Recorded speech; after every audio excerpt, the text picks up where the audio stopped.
നമസ്തേ sir. നമസ്തേ. നമസ്കാരം. Sir വേണ്ട, doctor TPS.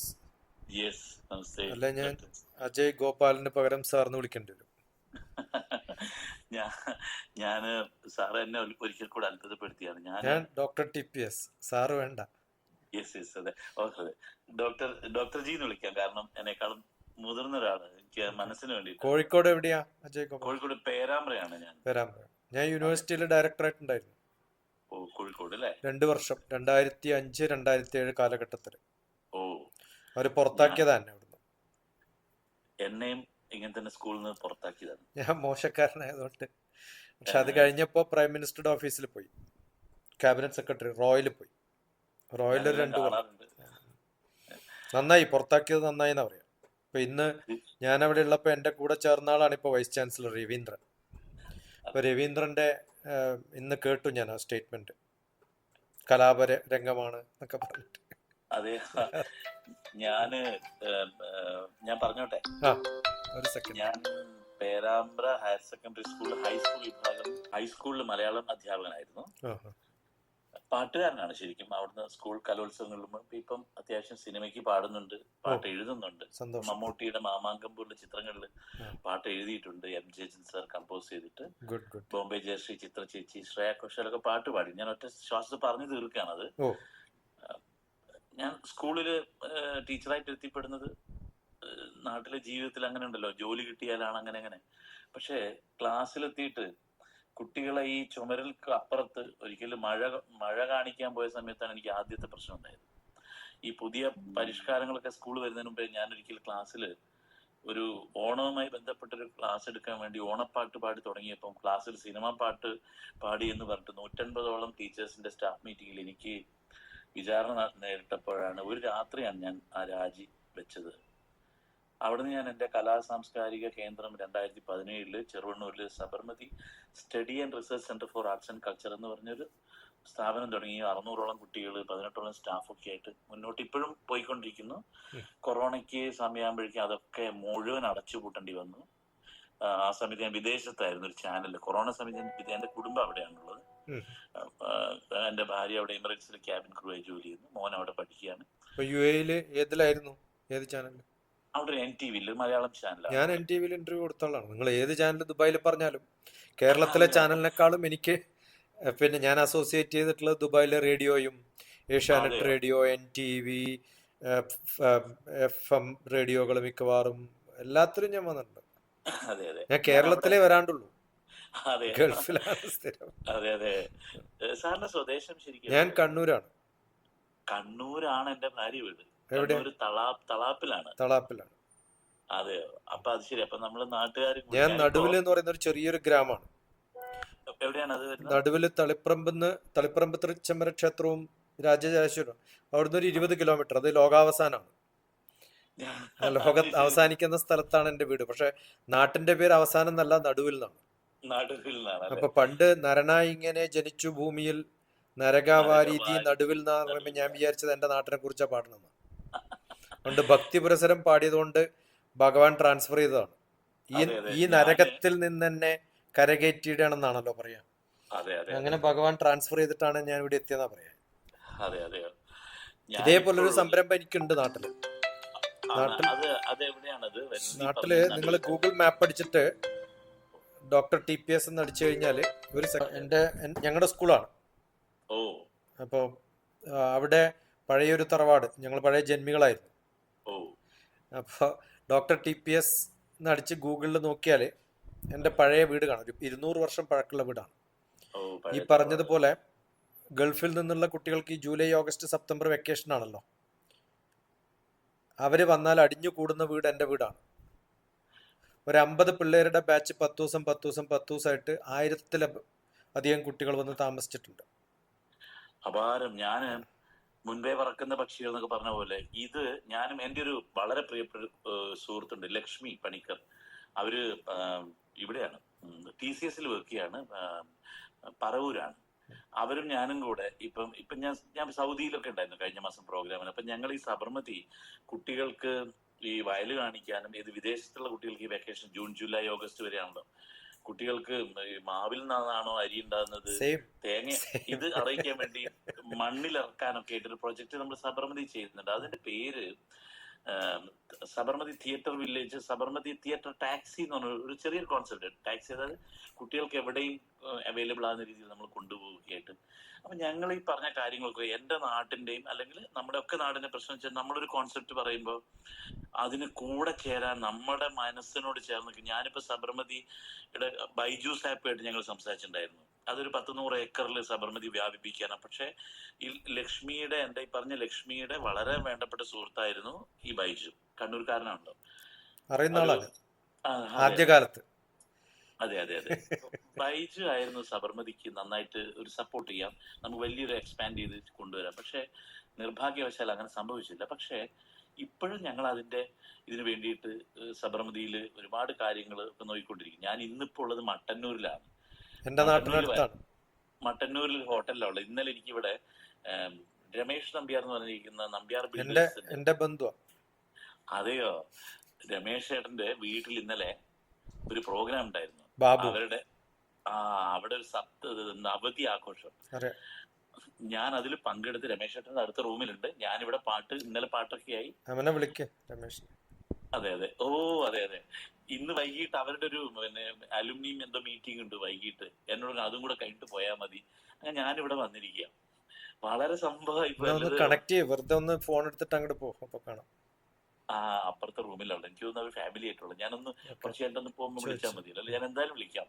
അപ്പം കഴിഞ്ഞ ആഴ്ച നമ്പ്യാർ ബിൽഡേഴ്സിൽ ഞാൻ 2 ആഴ്ച മുമ്പേ ബാംഗ്ലൂരിലുണ്ടായിരുന്നു. അവിടെ ഉണ്ണിമേനോൻ, മധു ബാലകൃഷ്ണൻ, ഞാനൊക്കെ ഒരു പ്രോഗ്രാം, ശ്രീകുമാര തമ്പി സാറിന്റെ. അപ്പം ഇത് ഇങ്ങനെ പോകുന്ന ഒരു വ്യക്തിയാണ് ഞാൻ. അങ്ങനെ ഞാൻ രാജിവെച്ചു. ഈ സബർമതിയിൽ ഇപ്പം ഞങ്ങൾ കഴിഞ്ഞ ദിവസം MT എഴുത്തിന്റെ ആത്മാവ് എന്നൊരു തിയേറ്റർ ഫോം ചെയ്തു. കേരളത്തിൽ ഒരുവിധം നല്ല പത്രമാധ്യമങ്ങളൊക്കെ ഉണ്ടായിരുന്നു MD സാറിന്റെ കൃതികൾ ലഭിച്ചിട്ട്. അപ്പം സബർമതിയില് കലാ പഠനം ഒപ്പം സാംസ്കാരിക മേഖലയുള്ള സംഭവങ്ങള്, പിന്നെ ഇതുപോലുള്ള കുറച്ച് സ്വപ്നങ്ങളൊക്കെ ആയിട്ട് പോകുന്ന ഒരു ചെറിയ സ്ഥാപനമാണത്. അപ്പൊ ഞാൻ ലക്ഷ്മിയുടെ അടുത്ത് ഇന്നലെ പറഞ്ഞു, ഞാൻ ലിങ്ക് അയച്ചു കൊടുത്തു സാറിന്റെ. ഞാൻ പറഞ്ഞു, ലക്ഷ്മി, നമ്മൾക്ക് മുമ്പേ ഒരു വലിയ ഒരാൾ ഇതുവഴി നടന്നു പോയിട്ടുണ്ട്, നമുക്ക് അദ്ദേഹത്തിന് കാണണം, പോയിട്ട് അപ്പോയിന്റ്മെന്റ് എടുക്കണം, എന്നിട്ട് പോയിട്ട് സംസാരിക്കുക, എങ്ങനെ നമുക്ക് 2 കുട്ടികളെ വെച്ചിട്ടെങ്കിലും ഈ ഒരു വിദ്യാഭ്യാസ പ്രക്രിയ നമുക്ക് തുടങ്ങാം. ഇത് കുറെ സ്ഥലത്ത് ചെയ്യുന്നുണ്ട്. അപ്പൊ ഞാൻ ഇൻസിസ്റ്റ് ചെയ്യുന്നത്, നിങ്ങൾക്ക് ഒരാഴ്ച മാറ്റിയിട്ട് എല്ലാ ദിവസവും ഈ പ്രോഗ്രാം നടത്തുമ്പോൾ ചിലപ്പോൾ പാരന്റ്സ് ശണ്ട കൂടും.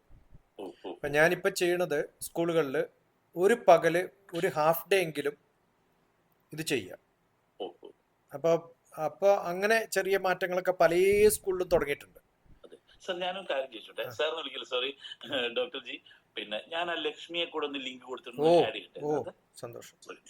നമസ്കാരം. നമസ്കാരം. മട്ടന്നൂരുള്ളതെന്ന് മനസ്സിലായി. നിങ്ങളുടെ അടുത്ത റൂമിലുള്ള അജയ് ഗോപാലുമായിട്ട് ഞാൻ സംസാരിച്ചോണ്ടിരിക്കുക. ശരി.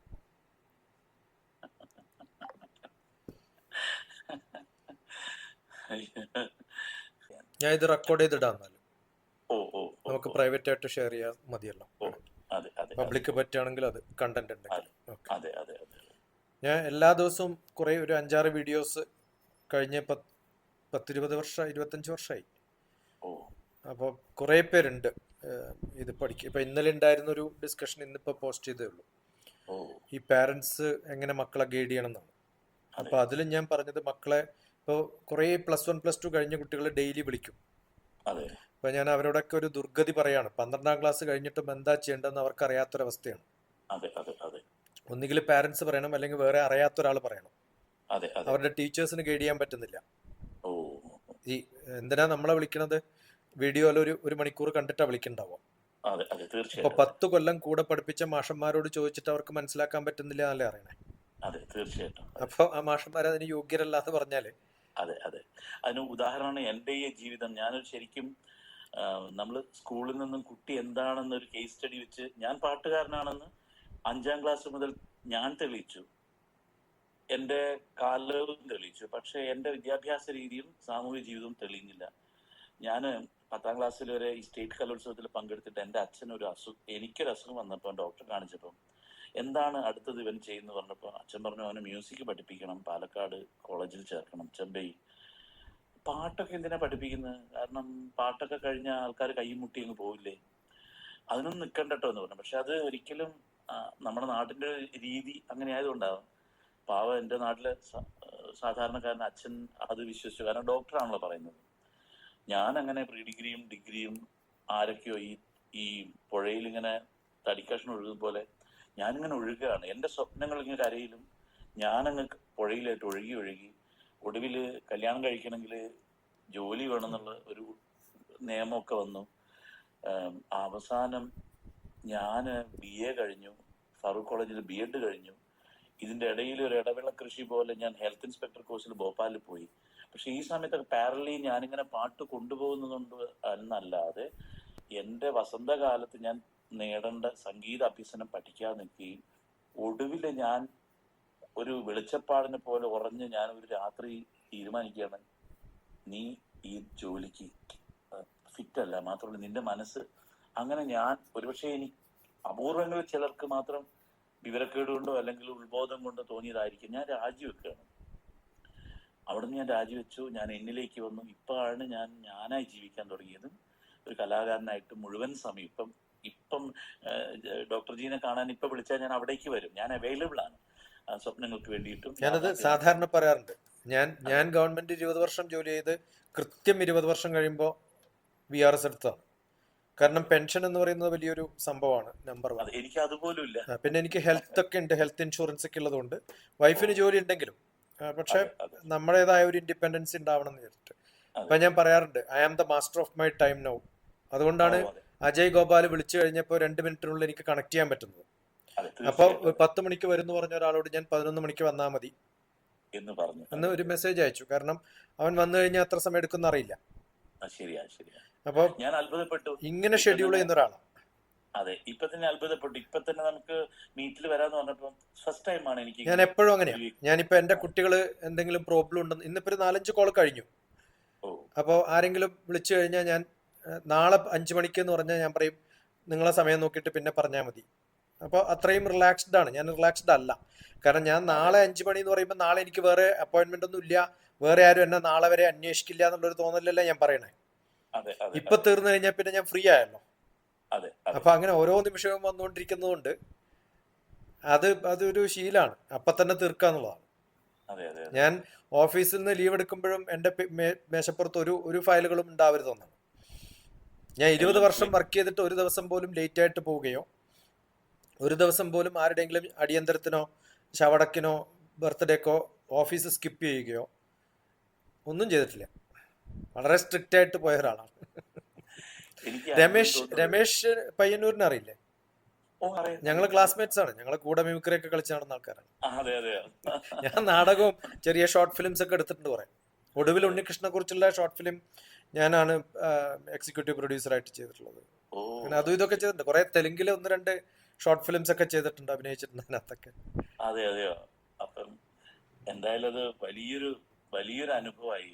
കാരണം ഞാൻ എന്താണോ ഞാൻ ആഗ്രഹിച്ചത് അത് ഡോക്ടർ ജി ചെയ്തു എന്നുള്ളതാണ്. കാരണം നമുക്ക് മുന്നേ ഇപ്പൊ തന്നെ ഈ പയ്യന്നൂരിനടുത്ത് സർവശാല എന്ന് പറഞ്ഞിരിക്കുന്ന സെന്ററില്ലേ, അവിടെ ഞാൻ അവിടെയൊക്കെ പോയിട്ടുണ്ട് അദ്ദേഹമായിട്ട്. ഞാൻ ഇത്തരം ഇടങ്ങളിൽ ഞാൻ ഓടിയെത്തുകയാണ്. കാരണം എങ്ങനെ അവിടെയൊക്കെ എന്തൊക്കെ ചെയ്യാൻ, അല്ലെങ്കിൽ നമുക്ക് എന്ത് കണ്ടെടുക്കാൻ പറ്റും, നമുക്ക് എന്ത് ചേർത്ത് പിടിക്കാൻ പറ്റും. അപ്പൊ വളരെ പയ്യന്നൂർ നല്ലൊരു സെന്ററാണ്. മട്ടന്നൂർ നല്ല സെന്ററാണ്. മട്ടന്നൂർ ഒരു ഓൾഡ് ഏജ് ഹോം ഉണ്ട്, OSK നടത്തുന്നതാണ്. അതിന്റെ സെക്രട്ടറി എന്ന് പറയുന്നത് എന്റെ കസിനാണ്, TP രവീന്ദ്രൻ. ഞങ്ങളുടെ ഇനീഷ്യലും സെയിം ആണ്, സെയിം ഏജും ആണ്. അയാൾ കാലടി സർവകലാശാലയുടെ രജിസ്ട്രാർ ആയിരുന്നു, അങ്ങനെ റിട്ടയർ ആയത്. പയ്യന്നൂരാണ് ഞാൻ പഠിച്ചത്. അതാണ് ഈ രമേഷും ഒക്കെ ആയിട്ടുള്ള എന്റെ ബന്ധം. ഞാൻ സ്ഥിരമായിട്ട് കുറെ കാലം ഉണ്ടായിരുന്നത് പയ്യന്നൂരാണ്. എന്റെ നാടൊരു കുഗ്രാമാണ്. ഈ മട്ടന്നൂരിൽ നിന്ന് ഒരു 50 കിലോമീറ്റർ പോയാൽ എന്റെ വീടായി. അവിടെ ഇപ്പോഴും ഉണ്ട് ഒരു 10-200 വർഷം പഴക്കമുള്ള വീട്. അത് പൂട്ടിക്കിടക്കും, ഞാനുള്ളപ്പോൾ മാത്രമേ ഉണ്ടാവുള്ളൂ. ഈ പറഞ്ഞിരിക്കുന്ന സെഷൻസ് വരില്ലേ, കുട്ടികളൊക്കെ വരും, അത് എപ്പോഴാണ് വരുന്നത്? അല്ല, ഞാൻ 2013 മുതൽ 18 വരെ ഒരു 100-ലധികം സെഷൻസ് നടത്തി. 18 കഴിഞ്ഞ് കോവിഡ് വന്ന സമയത്ത് ഞാൻ അമേരിക്കയിലായിരുന്നു. ഞാൻ കുറച്ച് ഈ ക്ഷേത്രം ഉണ്ടാക്കാനുള്ള ആഗമശാസ്ത്രം പഠിച്ച ആളാണ്. അപ്പൊ അമേരിക്കയിൽ ഒരു ഗണേശ ക്ഷേത്രം ഉണ്ടാക്കാനുള്ള പ്ലാനിങ് ഒക്കെ ആയിട്ട് പോയി. അവിടെ ഒരു 6 മാസമായിട്ട് താമസിച്ച് ഭഗവത്ഗീത പഠിപ്പിച്ചു. ഇപ്പോഴും ഭഗവത്ഗീത ഉണ്ട്, സ്ഥിരമായിട്ട് വരുന്നുണ്ട് എൻ്റെ ഓ മലയാളം, ഹിന്ദുയിസം മലയാളം എന്ന് പറയുന്ന ചാനലിൽ. അതെ അതെ. അപ്പം അത് കഴിഞ്ഞപ്പോൾ 18-19 ഓഫായി. 20 മുതൽ ഹൈദരാബാദിലാണ് ഞാൻ ഇപ്പോൾ താമസിക്കുന്നത്. ഓ ശരി. അപ്പോൾ ഇപ്പം സംസാരിക്കുന്ന എവിടെ? ഹൈദരാബാദിൽ ഹൈദരാബാദ്. നിന്നാണ്. ഓ ഹൈദരാബാദിൽ എൻ്റെ വീട്ടിലാണ്. ഇവിടെ എനിക്കൊരു സെന്റർ ഉണ്ട്, ഇരിങ്ങാലക്കുടയിലും ഒരു സെന്റർ ഉണ്ട്. അത് ശരി. ഇരിങ്ങാലക്കുടയിലും ക്യാമ്പ് നടത്തിയിട്ടുണ്ട്. എപ്പോഴാണ് ഈ കേരളത്തിലേക്ക് വരുന്നത്? ഞാൻ ആരെങ്കിലും ഇങ്ങനെ വിളിച്ചാലാ വരിക. തിരുവനന്തപുരത്തിന് ഒരു പ്ലാൻ ഉണ്ട്.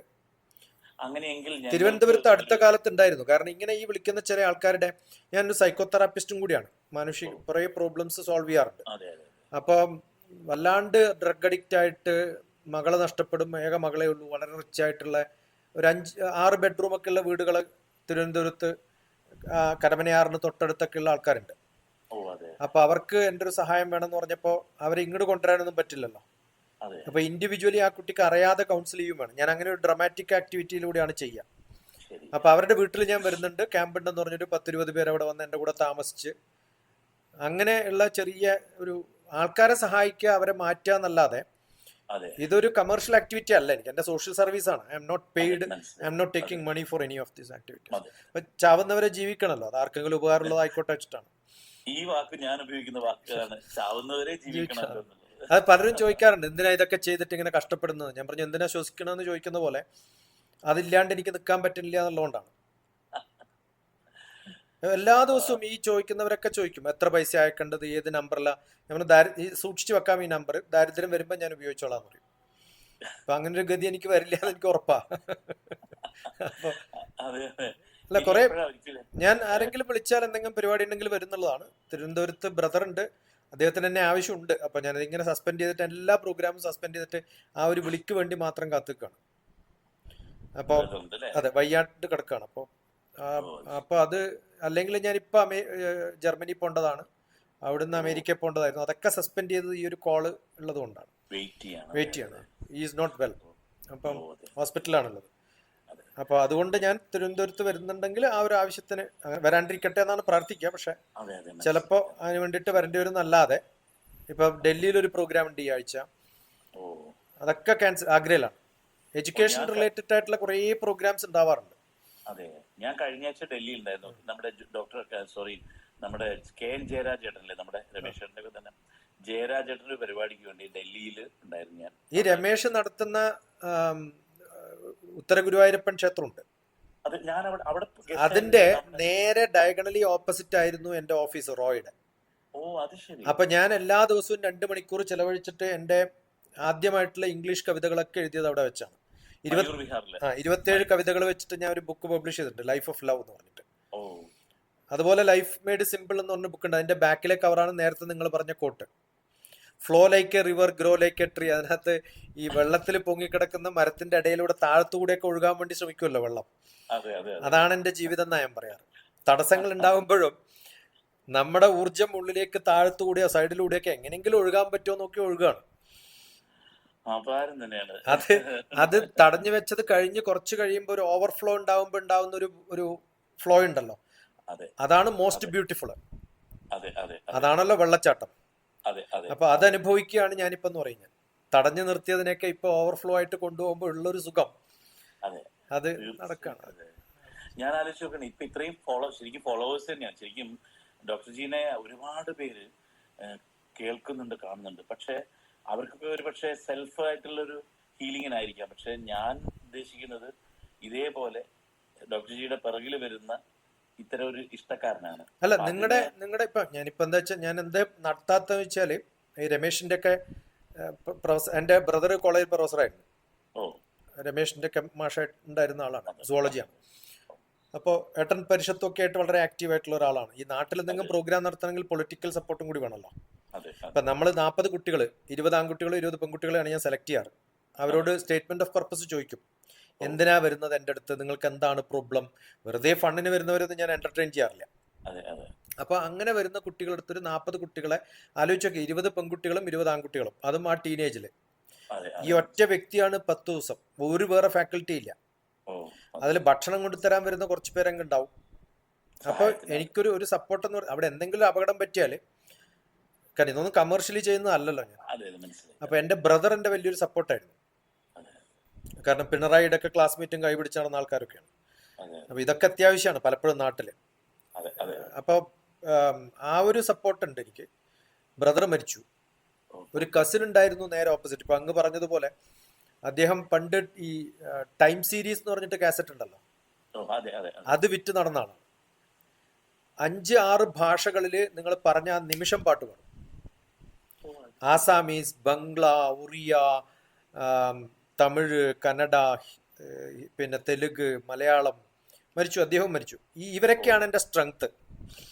അതൊക്കെയാണ് കയ്യിൽ ആ നിന്ന് ആ പോയിരിക്കുന്നത്. കയ്യിൽ നിന്ന് പോയപ്പോ ഞാൻ പിന്നെ ആ നാട്ടിൽ ഇപ്പൊ പോയിട്ടേ ഇല്ല എന്ന് പറയാൻ വേണമെങ്കിൽ, എപ്പോഴെങ്കിലും ഒരു അമേരിക്ക എന്നൊക്കെയുള്ള ഗ്രൂപ്പൊക്കെ നാട്ടിൽ വരുമ്പോൾ ഈ വീടിന്റെ പഴയ കഥകളൊക്കെ കേട്ടിട്ട് താമസിക്കണം എന്ന് പറയുമ്പോൾ ഞാൻ നേരെ പോവും.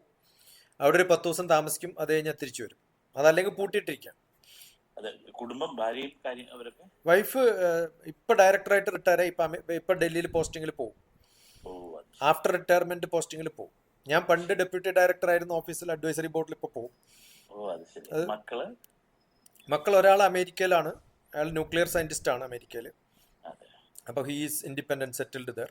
അവൻ കല്യാണം കഴിച്ച മട്ടന്നൂരാണ് പെണ്ണ്. അത് ശരി. അപ്പൊ എന്റെ ഓ, നാട്ടുകാരൊക്കെ ഉള്ള സ്ഥലമാണ് ഈ മട്ടന്നൂർ എന്ന് പറയുന്നത്. അതെ അതെ അതെ. പിന്നെ രണ്ടാമത്തെ അല്ല, മൂത്ത മകൻ, അവൻ കുറച്ച് സിനിമയും ആർട്ടും ഒക്കെ ആയിട്ട് കണക്റ്റഡ് ആണ്. ഓ, അതെ. അവൻ നല്ല ഫോട്ടോഗ്രാഫറാണ്. അതെ. എക്സിബിഷൻസ് ഒക്കെ നടത്താറുണ്ട്. ഇപ്പോ അയർലൻഡിലാണ്. ഓ, അത് ശരി. അവൻ ചെയ്തിട്ടുള്ള PhD സോഷ്യൽ സയൻസ് ആണ്. അതും ഓ, നമ്മളൊക്കെ ആയിട്ട് ബന്ധപ്പെട്ടിട്ടുള്ള നമ്മുടെ ഒരു ഇൻഫ്ലുവൻസ് എന്തായാലും ഉണ്ടാവുമല്ലോ. അതെ ഈ അതെ അതെ സോഷ്യൽ സ്പേസ് ഇൻ കേരള എന്നാണ് അവന്റെ PhD തീസിസ്. ഓ, അത് ശരി. അപ്പൊ നമ്മൾ പലപ്പോഴും ഈ സംസാരിക്കുന്നതും സോഷ്യൽ സ്പേസിലാണ് നമ്മൾ. അതെ അതെ ഇപ്പം അതെ കേരളത്തിന് ഒഴികെ ഇങ്ങനെ ഒരാളെ കണ്ടിട്ട് ഓ അയാളെ വിളിക്കണം എന്ന് പറഞ്ഞ് സംസാരിക്കുന്നവര് വളരെ ചുരുക്കമാണ്. ഇപ്പം ഞാൻ ഈ ആന്ധ്രയുടെ കോസ്റ്റിലൊക്കെ ഞാൻ ഈ ഒരു സ്വതന്ത്ര എന്ന് പറഞ്ഞിട്ടൊരു സീരീസ്, ഇവിടെയുള്ളൊരു തെലുങ്കാണ്. അതെ. ഞാനിവിടെ കുറെ കാലമായി, 10-35 കൊല്ലമായി. ഇപ്പൊ തെലുങ്ക് വായിക്കാനും എഴുതാനും കവിത എഴുതുകയൊക്കെ ചെയ്യും തെലുങ്കിന്. ഓ, അതെ അപ്പം ഇതിന് പോകുന്ന സമയത്ത് അവിടെയൊക്കെ ഓരോ വില്ലേജിലും ഈ സോഷ്യൽ സ്പേസ് ഉണ്ട്. അതെ അതെ അതെ ആ സോഷ്യൽ സ്പേസ് എന്ന് പറഞ്ഞാൽ ചെറിയൊരു കൂടാരം പോലെ ഉണ്ടാവും. കുറെ അതെ ആൾക്കാർ വീടി വലിച്ചിട്ടോ അല്ലെങ്കിൽ ചായ കൊണ്ടോ ആ ഒരു ചായക്കടി ഉണ്ടാവും. അതെ അതെ. അതിൽ ചായ ഇരുന്നിട്ട് അവർ പത്രം മേടിച്ചിട്ട് വായിക്കുകയും അതിപ്പോഴും കാണാം. അത് ശരി. അതെ അതെ. അത് നല്ല ബ്യൂട്ടിഫുൾ ആയിട്ടുള്ള സീനാണ്. നമുക്കത് ഇവിടെ ഇല്ല അത് അതല്ലേ. പോയി, ഉണ്ടായിരുന്നു പണ്ട്. അതെ അതെ. പണ്ട് ഉണ്ടായിരുന്നത് നമ്മുടെ വായനശാല, ബാർബർ അതെ, ഷോപ്പ്, ക്ലബ്ബ്. അത് ക്ലബ്ബുകള്, എത്രയോ ക്ലബ്ബുകൾ ഉണ്ടായിട്ടുണ്ട്. ഇപ്പൊ അതൊന്നും ഇല്ലല്ലോ. പിന്നെ അതിന്റെ ഞാനൊക്കെ കൂടെ ഉണ്ടായിട്ടുള്ളത് നമ്മുടെ ഈ ആൽമരം. അതെ അതെ, നാട്ടുകൂട്ടങ്ങളുടെ അവര് ആത്മീയതയുണ്ട്. അവര് പിന്നെ വിശ്വാസികളൊന്നും ആവണമെന്നില്ല. അതെ അവിടുത്തെ ഡിസ്കഷൻ ഭഗവാനും അല്ല. പക്ഷെ ആൽമരച്ചോട്ടിൽ ഇരിക്കുക എന്നുള്ളത് പണ്ടത്തെ ഒരു അതല്ലേ. അതുകൊണ്ടല്ലേ നെടുമുടിയുടെ പാട്ടൊക്കെ അതെ. ആലായാൽ തറ വേണം, അടുത്തൊരമ്പലം വേണം, അമ്പലം വേണം, ആലിന് ചേർന്നൊരു കുളവും വേണം. കുളവും. അപ്പൊ ഇക്കോ സിസ്റ്റത്തെ കൂടെ അവിടെ അതെ പറഞ്ഞുകൊണ്ട് പാടില്ലേ. അതെ. അതെ അതെ, വളരെ സന്തോഷമായി അത്. അപ്പൊ എന്റെ സങ്കല്പം എന്ന് പറയുന്നത് ഏജ് 3 മുതൽ ഗ്രേഡ് 3 വരെയുള്ള കുട്ടികൾ, ഓ, അതാണ് ശരിക്കും. ഏജ് 3 മുതൽ ഗ്രേഡ് 3 വരെയാണ് നമ്മുടെ സോഷ്യൽ സ്കിൽ ഡെവലപ്മെന്റും ഞാനും എനിക്ക് ചുറ്റുമുള്ള ലോകത്തെ അറിയുക എന്നുള്ളതാണ്. അതെ 7ാം ക്ലാസ് വരെ ശരിക്കും അറിയേണ്ടത് നമ്മുടെ ലോകം എന്താണെന്നാണ്. 8ാം ക്ലാസ് മുതലാണ് അബ്സ്ട്രാക്ട് സയൻസ് വരിക. അതെ അതുകൊണ്ടാണ് പണ്ട് നമ്മുടെ നാട്ടിലുള്ള പുസ്തകങ്ങളിൽ തറ പറ എന്നൊക്കെ പഠിച്ചത്. നമുക്ക് ചുറ്റുമുള്ള സാധനങ്ങളാണ് നമ്മൾ 1ാം ക്ലാസ്സിലെ പുസ്തകത്തിൽ പഠിച്ചിട്ടുള്ളത്. ഞാനൊന്നും LKG UKG പഠിച്ച ആളല്ല. കിലോഗ്രാം ഒന്നും പഠിച്ചിട്ടില്ല എന്ന് ഞാൻ പറയാം. അതെ L കിലോഗ്രാമും U കിലോഗ്രാം ഒന്നും പഠിച്ചിട്ടില്ല. അപ്പൊ അപ്പൊ ഈ തൂക്കി നോക്കിയിട്ടല്ല നമ്മൾ ബന്ധങ്ങളൊക്കെ ഉണ്ടാക്കിയിട്ടുള്ളത്. അതെ. അപ്പൊ ഇത് ഈ 1ാം ക്ലാസ് പഠിച്ചു കഴിഞ്ഞിട്ട് ഉള്ള ആ ഒരു കാലത്താണ് നമ്മൾ നമ്മുടെ ചുറ്റുമുള്ള ലോകത്തെ പഠിക്കുന്നത്. എൻ്റെ മൂക്ക്, എൻ്റെ കണ്ണ്, എൻ്റെ ചെവി, എൻ്റെ അമ്മ, എൻ്റെ അച്ഛൻ, അതിനുള്ളതാണ് സിലബസ്. പക്ഷെ ഇന്നത്തെ കുട്ടികൾ പഠിക്കുന്നത് ലണ്ടൻ ബ്രിഡ്ജും ജാക്ക് ആൻഡ് ജില്ലും. ഞാൻ പലരോടും ചോദിക്കുകയാണ്, ഞാൻ ഒരു മില്യൺ ടീച്ചേഴ്സിനെ പഠിപ്പിച്ച ഒരാളാണ് ഞാൻ. നിങ്ങൾ ഗൾഫിൽ ഇപ്പൊ ഏത് രാജ്യത്ത് പോയാലും ഏത് ഇന്ത്യൻ സ്കൂളിൽ പോയാലും ഞാൻ പഠിപ്പിച്ച ടീച്ചേഴ്സ് ഉണ്ടാവും. അതാണ് എൻ്റെ ഗ്യാരണ്ടി എന്ന് പറയുന്നത്. ഓ, ഒരുവിധം എല്ലാ പ്രിൻസിപ്പൽമാരും, കാരണം ഈ ഗൾഫിലുള്ള പ്രിൻസിപ്പൽമാരുടെയൊക്കെ കോൺഫറൻസുകളിൽ I am a common factor. Sir, ഇത് ലക്ഷ്മി ആ ജോയിൻ ചെയ്തു. ഹലോ ഞാൻ സർ. നമസ്കാരം. ഞാൻ ഡോക്ടർ നമസ്കാരം. TPS ലക്ഷ്മി. അറിയാം. അപ്പോൾ ഈ ടീച്ചേഴ്സിനെ പഠിപ്പിക്കുമ്പോൾ ഞാൻ എപ്പോഴും പറയാറുള്ള കൺസെപ്റ്റ്, നിങ്ങൾ ഈ ഒബ്ജക്റ്റീവ് ആൻഡ് സ്കോപ്പ് ഉണ്ട്. ഇപ്പം നമ്മളിപ്പോൾ ഡിസ്കസ് ചെയ്യുന്ന സമയത്ത് ഇതിൻ്റെ ഒബ്ജക്റ്റീവ് എന്താണ്, അതിന് എത്ര സ്കോപ്പ് ഉണ്ടെന്ന് അറിഞ്ഞുകൊണ്ടാണ് ഞാൻ സംസാരിക്കുന്നത്. അതെ അപ്പോൾ ഏത് കാര്യം ചെയ്യുമ്പോഴും നമ്മൾ അറിയേണ്ടത് ഒബ്ജക്റ്റീവ് ആൻഡ് സ്കോപ്പാണ്. സിനിമ ഇറക്കുമ്പോഴും പാട്ട് എഴുതുമ്പോഴും അതറിയില്ലെങ്കിലാണ് നമ്മൾ മണ്ടത്തരം ചെയ്യുന്നത്. കാരണം അത് അയ്യോ ചെയ്യണ്ടായിരുന്നു എന്ന് തോന്നും അത് കഴിയുമ്പോൾ. അപ്പൊ ആ തോന്നൽ ഇല്ലാണ്ടിരിക്കണമെങ്കിൽ ഈ ടീച്ചേഴ്സിന് ഈ ബോധം ആദ്യം വേണം. കാസർഗോഡ് മുതൽ തിരുവനന്തപുരം വരെ 4300 കിലോമീറ്റർ സ്വന്തം വണ്ടി ഓടിച്ച് ടീച്ചർമാരെ പഠിപ്പിച്ച ആളാണ്. 4300 ഓടിക്കണമെങ്കിൽ 10 പ്രാവശ്യമെങ്കിലും പോണ്ടേ. അപ്പൊ ഇടുക്കിയുടെ മുക്കിലും മൂലയ്ക്കും ഞാൻ പോവാത്ത കോളേജില്ല കേരളത്തിൽ. ഞാൻ പഠിപ്പിക്കാത്ത മാഷന്മാരോ കോളേജോ ഉണ്ടാവില്ല. ഏത് കോളേജിൽ പോയി ചോദിച്ചാലും ഒരു മാഷെങ്കിലും സാമ്പിളായിട്ട് ഉണ്ടാവുമെന്ന് ഞാൻ പറയുന്നത്. അത് പഠിപ്പിച്ചത് മെന്റേഴ്സ് നാവിഗേഷൻ പ്രോഗ്രാം എന്ന് പറഞ്ഞിട്ടൊരു പ്രോഗ്രാം ഞാൻ സബ്മിറ്റ് ചെയ്തൊരു പ്രോജക്റ്റാണ്. അത് കഴിഞ്ഞിട്ട് ഒരു 10 മാസം കഴിയുമ്പോഴാണ് 60,000 റുപ്യ എനിക്ക് ഫീസായിട്ട് തന്നത്. ഈ 4600 കിലോമീറ്റർ ഓടിച്ചാൽ ടാക്സിക്ക് എത്രയാവും ആലോചിച്ചോക്കെ. ഞാൻ തന്നെ വണ്ടി ഓടിച്ചിട്ടാണ് പോയത്. അപ്പൊ അതിനു വേണ്ടിയിട്ടല്ല നമ്മൾ ചെയ്യുന്നത്. പക്ഷെ ഗവൺമെന്റിൽ ഒരു പ്രോജക്റ്റ് ചെയ്യുമ്പോഴല്ലേ നമുക്ക് ഈ ടീച്ചേഴ്സിനെയൊക്കെ കോർഡിനേറ്റ് ചെയ്ത് വിളിച്ചു വരുത്താൻ പറ്റുള്ളൂ. നമ്മൾ പ്രൈവറ്റ് ആയിട്ട് പോയാൽ ഇത്രയും പ്രോഗ്രാം ഒന്നും എനിക്ക് നടത്താൻ പറ്റില്ല. അപ്പൊ മെന്റേഴ്സ് നാവിഗേഷൻ പ്രോഗ്രാം, ഈ ടീച്ചേഴ്സിനൊന്നും ഒരു ബോധമില്ല ഞാൻ എന്തിനാ ഈ വിഷയം പഠിപ്പിക്കണേന്ന്, ഞാൻ എന്തിനാ ഈ മാത്സ് പഠിപ്പിക്കണേ, എന്തിനാ ഈ ഫിസിക്സ് പഠിപ്പിക്കണേ, എന്തിനാന്ന് തിലകൻ ചോദിക്കുന്നത് പോലെ ഈ എന്തിനാന്ന് അറിഞ്ഞില്ലെങ്കിൽ പിന്നെ എന്താ കാര്യം. അത് നമുക്ക് ഉണ്ടാക്കി കൊടുക്കണമെങ്കിൽ പാരന്റ്സിനും കുട്ടികൾക്കും ടീച്ചേഴ്സിനും. എന്റെ പേര് TPS എന്നാണല്ലോ. അപ്പൊ ഞാൻ ടീച്ചേഴ്സ് പാരന്റ് സ്റ്റുഡൻസ് എന്നാ പറയാം. ഇത് മൂന്നിൽ പെടാത്ത ആരും നമ്മൾ മനുഷ്യവർഗമായിട്ട് കാണില്ല. അവതാര ഉദ്ദേശം തന്നെ ഇതാണ്. അപ്പൊ ഇതുമായിട്ട് ഇങ്ങനെ നടക്കുമ്പോ എല്ലാ ടീച്ചേഴ്സിനോടും പറയുന്നതാണ്, നിങ്ങൾ പഠിപ്പിക്കുന്നത് എന്തിനാന്ന് മനസ്സിലാക്കും.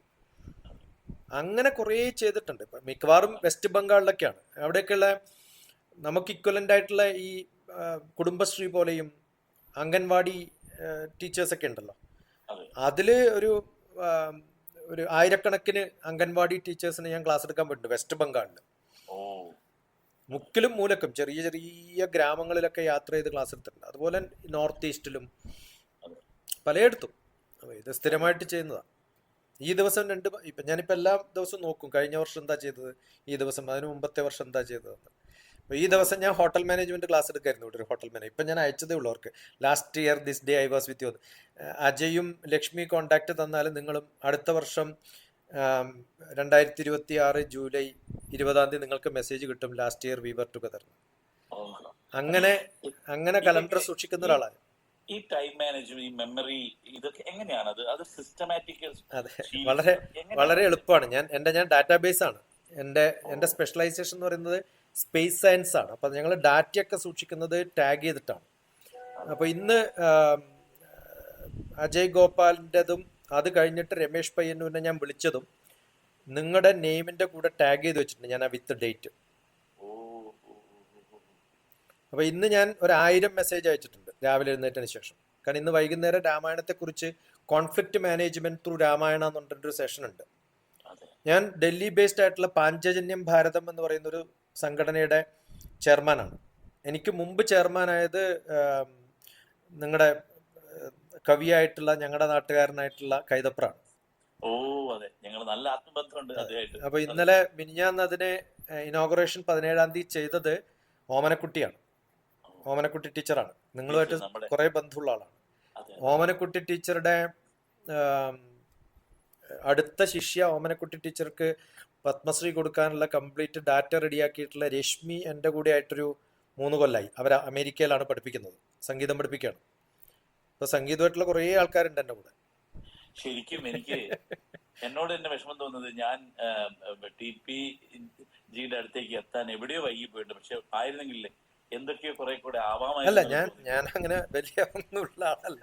അല്ല, അത് ഞങ്ങളാണല്ലോ അത് മനസ്സിലാക്കുന്നത്. അല്ല, ഞാൻ പറ്റുന്നത് ഞാൻ പറഞ്ഞില്ലേ, flow like a river grow like a tree എന്നാണ്. നിങ്ങൾക്ക് എന്നെ കൊണ്ട് ആവശ്യമുണ്ടെങ്കിൽ പക്ഷെ എൻ്റെ ഗുരു, ഞാൻ വേദം പഠിച്ചത് ബ്രഹ്മശ്രീ KPCയുടെ കൂടിയാണ്.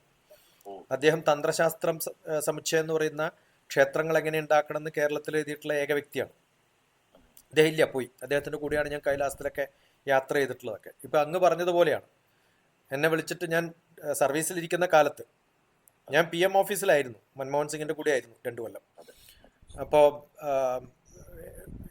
ഞാൻ ഒരിടം വരെ പോയിട്ട് താൻ വരുവോടോ എൻ്റെ കൂടെ എന്ന് ചോദിക്കും. അപ്പോൾ ഇതുവരെ നോന്ന് പറഞ്ഞിട്ടില്ല അദ്ദേഹത്തോട്. അപ്പോൾ പറഞ്ഞു, എന്നാൽ ടിക്കറ്റ് ബുക്ക് ചെയ്തിട്ടാ നമ്മൾ അടുത്ത ആഴ്ച കൈലാസത്ത് പോവാന്ന്, അങ്ങനെ പറയാം. അപ്പം അങ്ങനെ ഗ്യാരണ്ടിയിൽ നമുക്ക് ഒരാളെ വിളിക്കാൻ പറ്റണമെങ്കിൽ നമ്മൾ എത്ര വിധേയനാണെന്ന് ആലോചിച്ച് നോക്കണം. അങ്ങനെ ഒരു വിളി ഞാൻ അങ്ങനെ ഒരു ഞാനും പ്രതീക്ഷിക്കുന്നുണ്ട്. അങ്ങനെ ഒരു വിധേയനായ ആളാണ്. അതേ ഒരു നൊമാഡാണ് ഞാൻ ശരിക്കും. അല്ല, ഞാനിപ്പോ ഹൈദരാബാദിൽ എനിക്കൊരു വീടുണ്ട്. അതിലൊരു ഇത് ഉള്ളത്. അത് കൂടാതെ വേറൊരു ലൈബ്രറി ഉണ്ട് അവിടെ. 2000 ശിക്ഷ എന്നാണ് എൻ്റെ. ഞാൻ കണ്ടു. പക്ഷെ ശിക്ഷ എന്ന് പറയുന്നത് ഞാൻ കുറച്ച് ക്രിയേറ്റീവ് ആണ്. SHI KSH എന്നുള്ള തിരിച്ചെഴുതിയാൽ SHI എന്നാവും. അത് SHI എഴുതിയ ശിക്ഷ എന്നായി. ആ കെ ഇടയിൽ ഇട്ടാൽ മതി. അതെ, ഞാൻ കണ്ടു. അതെ. അപ്പൊ അതിന് ഇവിടെ എനിക്കൊരു ലൈബ്രറി ഉണ്ട്. കുറേ കുട്ടികൾ സിവിൽ സർവീസ് എഴുതുന്നവരും കാറ്റ് ജിമാറ്റ് എവിടെ ലോകത്തിൽ പഠിക്കണമെങ്കിൽ അവിടെ പോകാനൊക്കെയുള്ള എക്സാമിനേഷൻ ഒരു കുറേ കുട്ടികൾ ഇവിടെ വന്നിട്ട് എൻ്റെ കൂടെ രാവിലെ മുതൽ വൈകുന്നേരം വരെ പഠിച്ചു പോകാറുണ്ട്. അതിന് ശിക്ഷ ഹോളിഡേ പ്രോഗ്രാം എന്ന് പറഞ്ഞാൽ അതിൻ്റെ നല്ലൊരു ലൈബ്രറി ഉണ്ട്.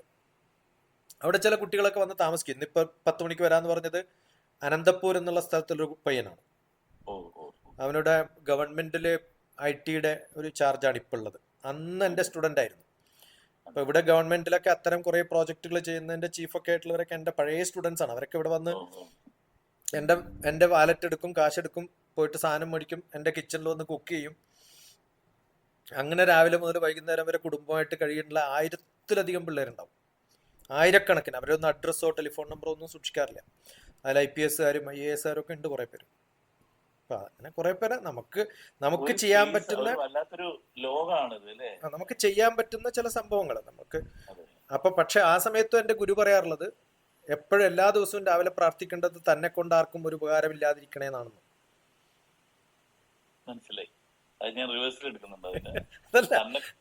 ഞാൻ ചെയ്യുന്ന പണി ഈ സൈക്കോളജിക്കൽ കൗൺസിലിംഗ് ഒക്കെ ആണല്ലോ. അപ്പൊ കുറെ പ്രോബ്ലം ഉള്ളവർ എൻ്റെ അടുത്ത് വരണം എന്നല്ലോ ഞാൻ പ്രാർത്ഥിക്കേണ്ടത്. ഒരിക്കലും ഹോസ്പിറ്റലിൽ പൂട്ടിപ്പോണേന്ന് പ്രാർത്ഥിക്കും പോലെ. ഇപ്പൊ ഡോക്ടർ ആവാൻ പറ്റില്ല, നീറ്റ് 4 പ്രാവശ്യം റിപ്പീറ്റ് ചെയ്ത് പറയുമ്പോ ഓക്കെ, താൻ ഡോക്ടർ ആവാൻ 4 വർഷമായി ശ്രമിക്കുന്നു, തന്റെ വീട്ടിൽ എത്ര പേര് രോഗികളാവാൻ എത്ര വർഷം ശ്രമിച്ചു എന്ന് ചോദിക്കും ഞാൻ. ഇപ്പൊ ഇന്ന് ഹാർട്ട് അറ്റാക്കിനെ കുറിച്ചൊരു ഞാൻ ഇട്ടിട്ടുണ്ട് വീഡിയോ. ഇന്ന് ഹാർട്ട് അറ്റാക്കിനെ കുറിച്ച് ഇട്ടിട്ടുണ്ട് ഞാൻ. ഈ ഹെർബോ മിനറലും ഇവിടുത്തെ ഒരു മെഡിക്കൽ സയൻസ് ആണ് ഹെർബോ മിനറൽ.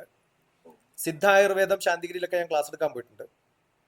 ഹോമിയോപ്പതി പഠിച്ചിട്ടുണ്ട്, ആയുർവേദ ഫാമിലിയിൽ നിന്നാണ്. അപ്പൊ അലോപ്പതിയും പഠിച്ചിട്ടുണ്ട്. അപ്പൊ ഈ 5 ശാസ്ത്രവും കൂട്ടിച്ചേർത്തിട്ടാണ് നമ്മൾ അതുപോലെ ഞാൻ ഒരു ഹിമാലയൻ ട്രഡീഷൻ യോഗ മാസ്റ്ററാണ്. സ്വാമി രാമ കേട്ടിട്ടുണ്ടോ?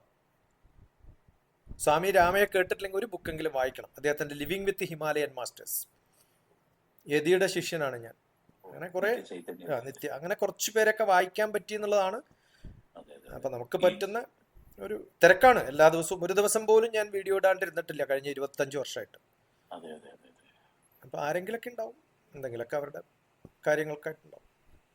ഞങ്ങൾക്ക് ഇപ്പം അവിടെ ഹൈദരാബാദിലേക്ക് വന്ന് അപ്പൊ ഇപ്പൊ കേരളത്തിലേക്ക് വരുന്നില്ലല്ലോ ഇപ്പോഴത്തെ സിറ്റുവേഷൻ വെച്ചിട്ട്, ഷെഡ്യൂൾ വെച്ചിട്ട്. അപ്പൊ അങ്ങനെയെങ്കിൽ ഹൈദരാബാദിൽ വന്നിട്ടൊന്ന് മീറ്റ് ചെയ്യും. ഞങ്ങളിപ്പോ ഈ സബർമതിയുടെ കാര്യങ്ങൾ അവിടെ എങ്ങനെ ഫസ്റ്റ് നമ്മള് അല്ല, നിങ്ങൾക്ക് ഒരു കുറച്ച് പേരുണ്ട് ഇതേപോലെ ഫ്രീക്വൻസി ഉള്ളവരെന്ന് വിചാരിക്കും. അപ്പൊ നിങ്ങൾ സബർമതിയിൽ മീറ്റ് ചെയ്യാം. അങ്ങനെ ചെയ്യുകയാണെങ്കിൽ കുറെ പേർക്ക് ഗുണം ഉണ്ടാവുമല്ലോ. നമ്മളിപ്പോ അന്യോന്യം കണ്ട് സംസാരിക്കുന്ന ഇതൊക്കെ റെക്കോർഡ് ചെയ്യുന്നുണ്ട്. ഞാൻ എല്ലാം റെക്കോർഡ് ചെയ്യുന്ന എന്റെ ശീലമാണ്. സാധാരണ 1-2 ക്യാമറ അവിടെ ഇവിടെ ഉണ്ടാവും. ഫോണിലാണെങ്കിലും റെക്കോർഡ് ചെയ്യും. ഒന്നാമത് റെക്കോർഡ് ചെയ്യാൻ 2-3 കാരണങ്ങളുണ്ട്. ഒന്നെന്ന് വെച്ചാൽ സൈക്കോളജിക്കൽ പ്രോബ്ലംസ് ആയിട്ട് നമ്മൾ ഡീൽ ചെയ്യുമ്പോൾ എപ്പോഴാണ് ആരുടെയാണ് അവസ്ഥ പോകുന്നതെന്ന് അറിയില്ല. അപ്പൊ എന്തായിരുന്നു ഡിസ്കസ് ചെയ്തത് എന്ന് ചിലപ്പോൾ നമ്മൾ അങ്ങനെ കുറെ കേസുകൾ ഉണ്ടായിട്ടുണ്ട്.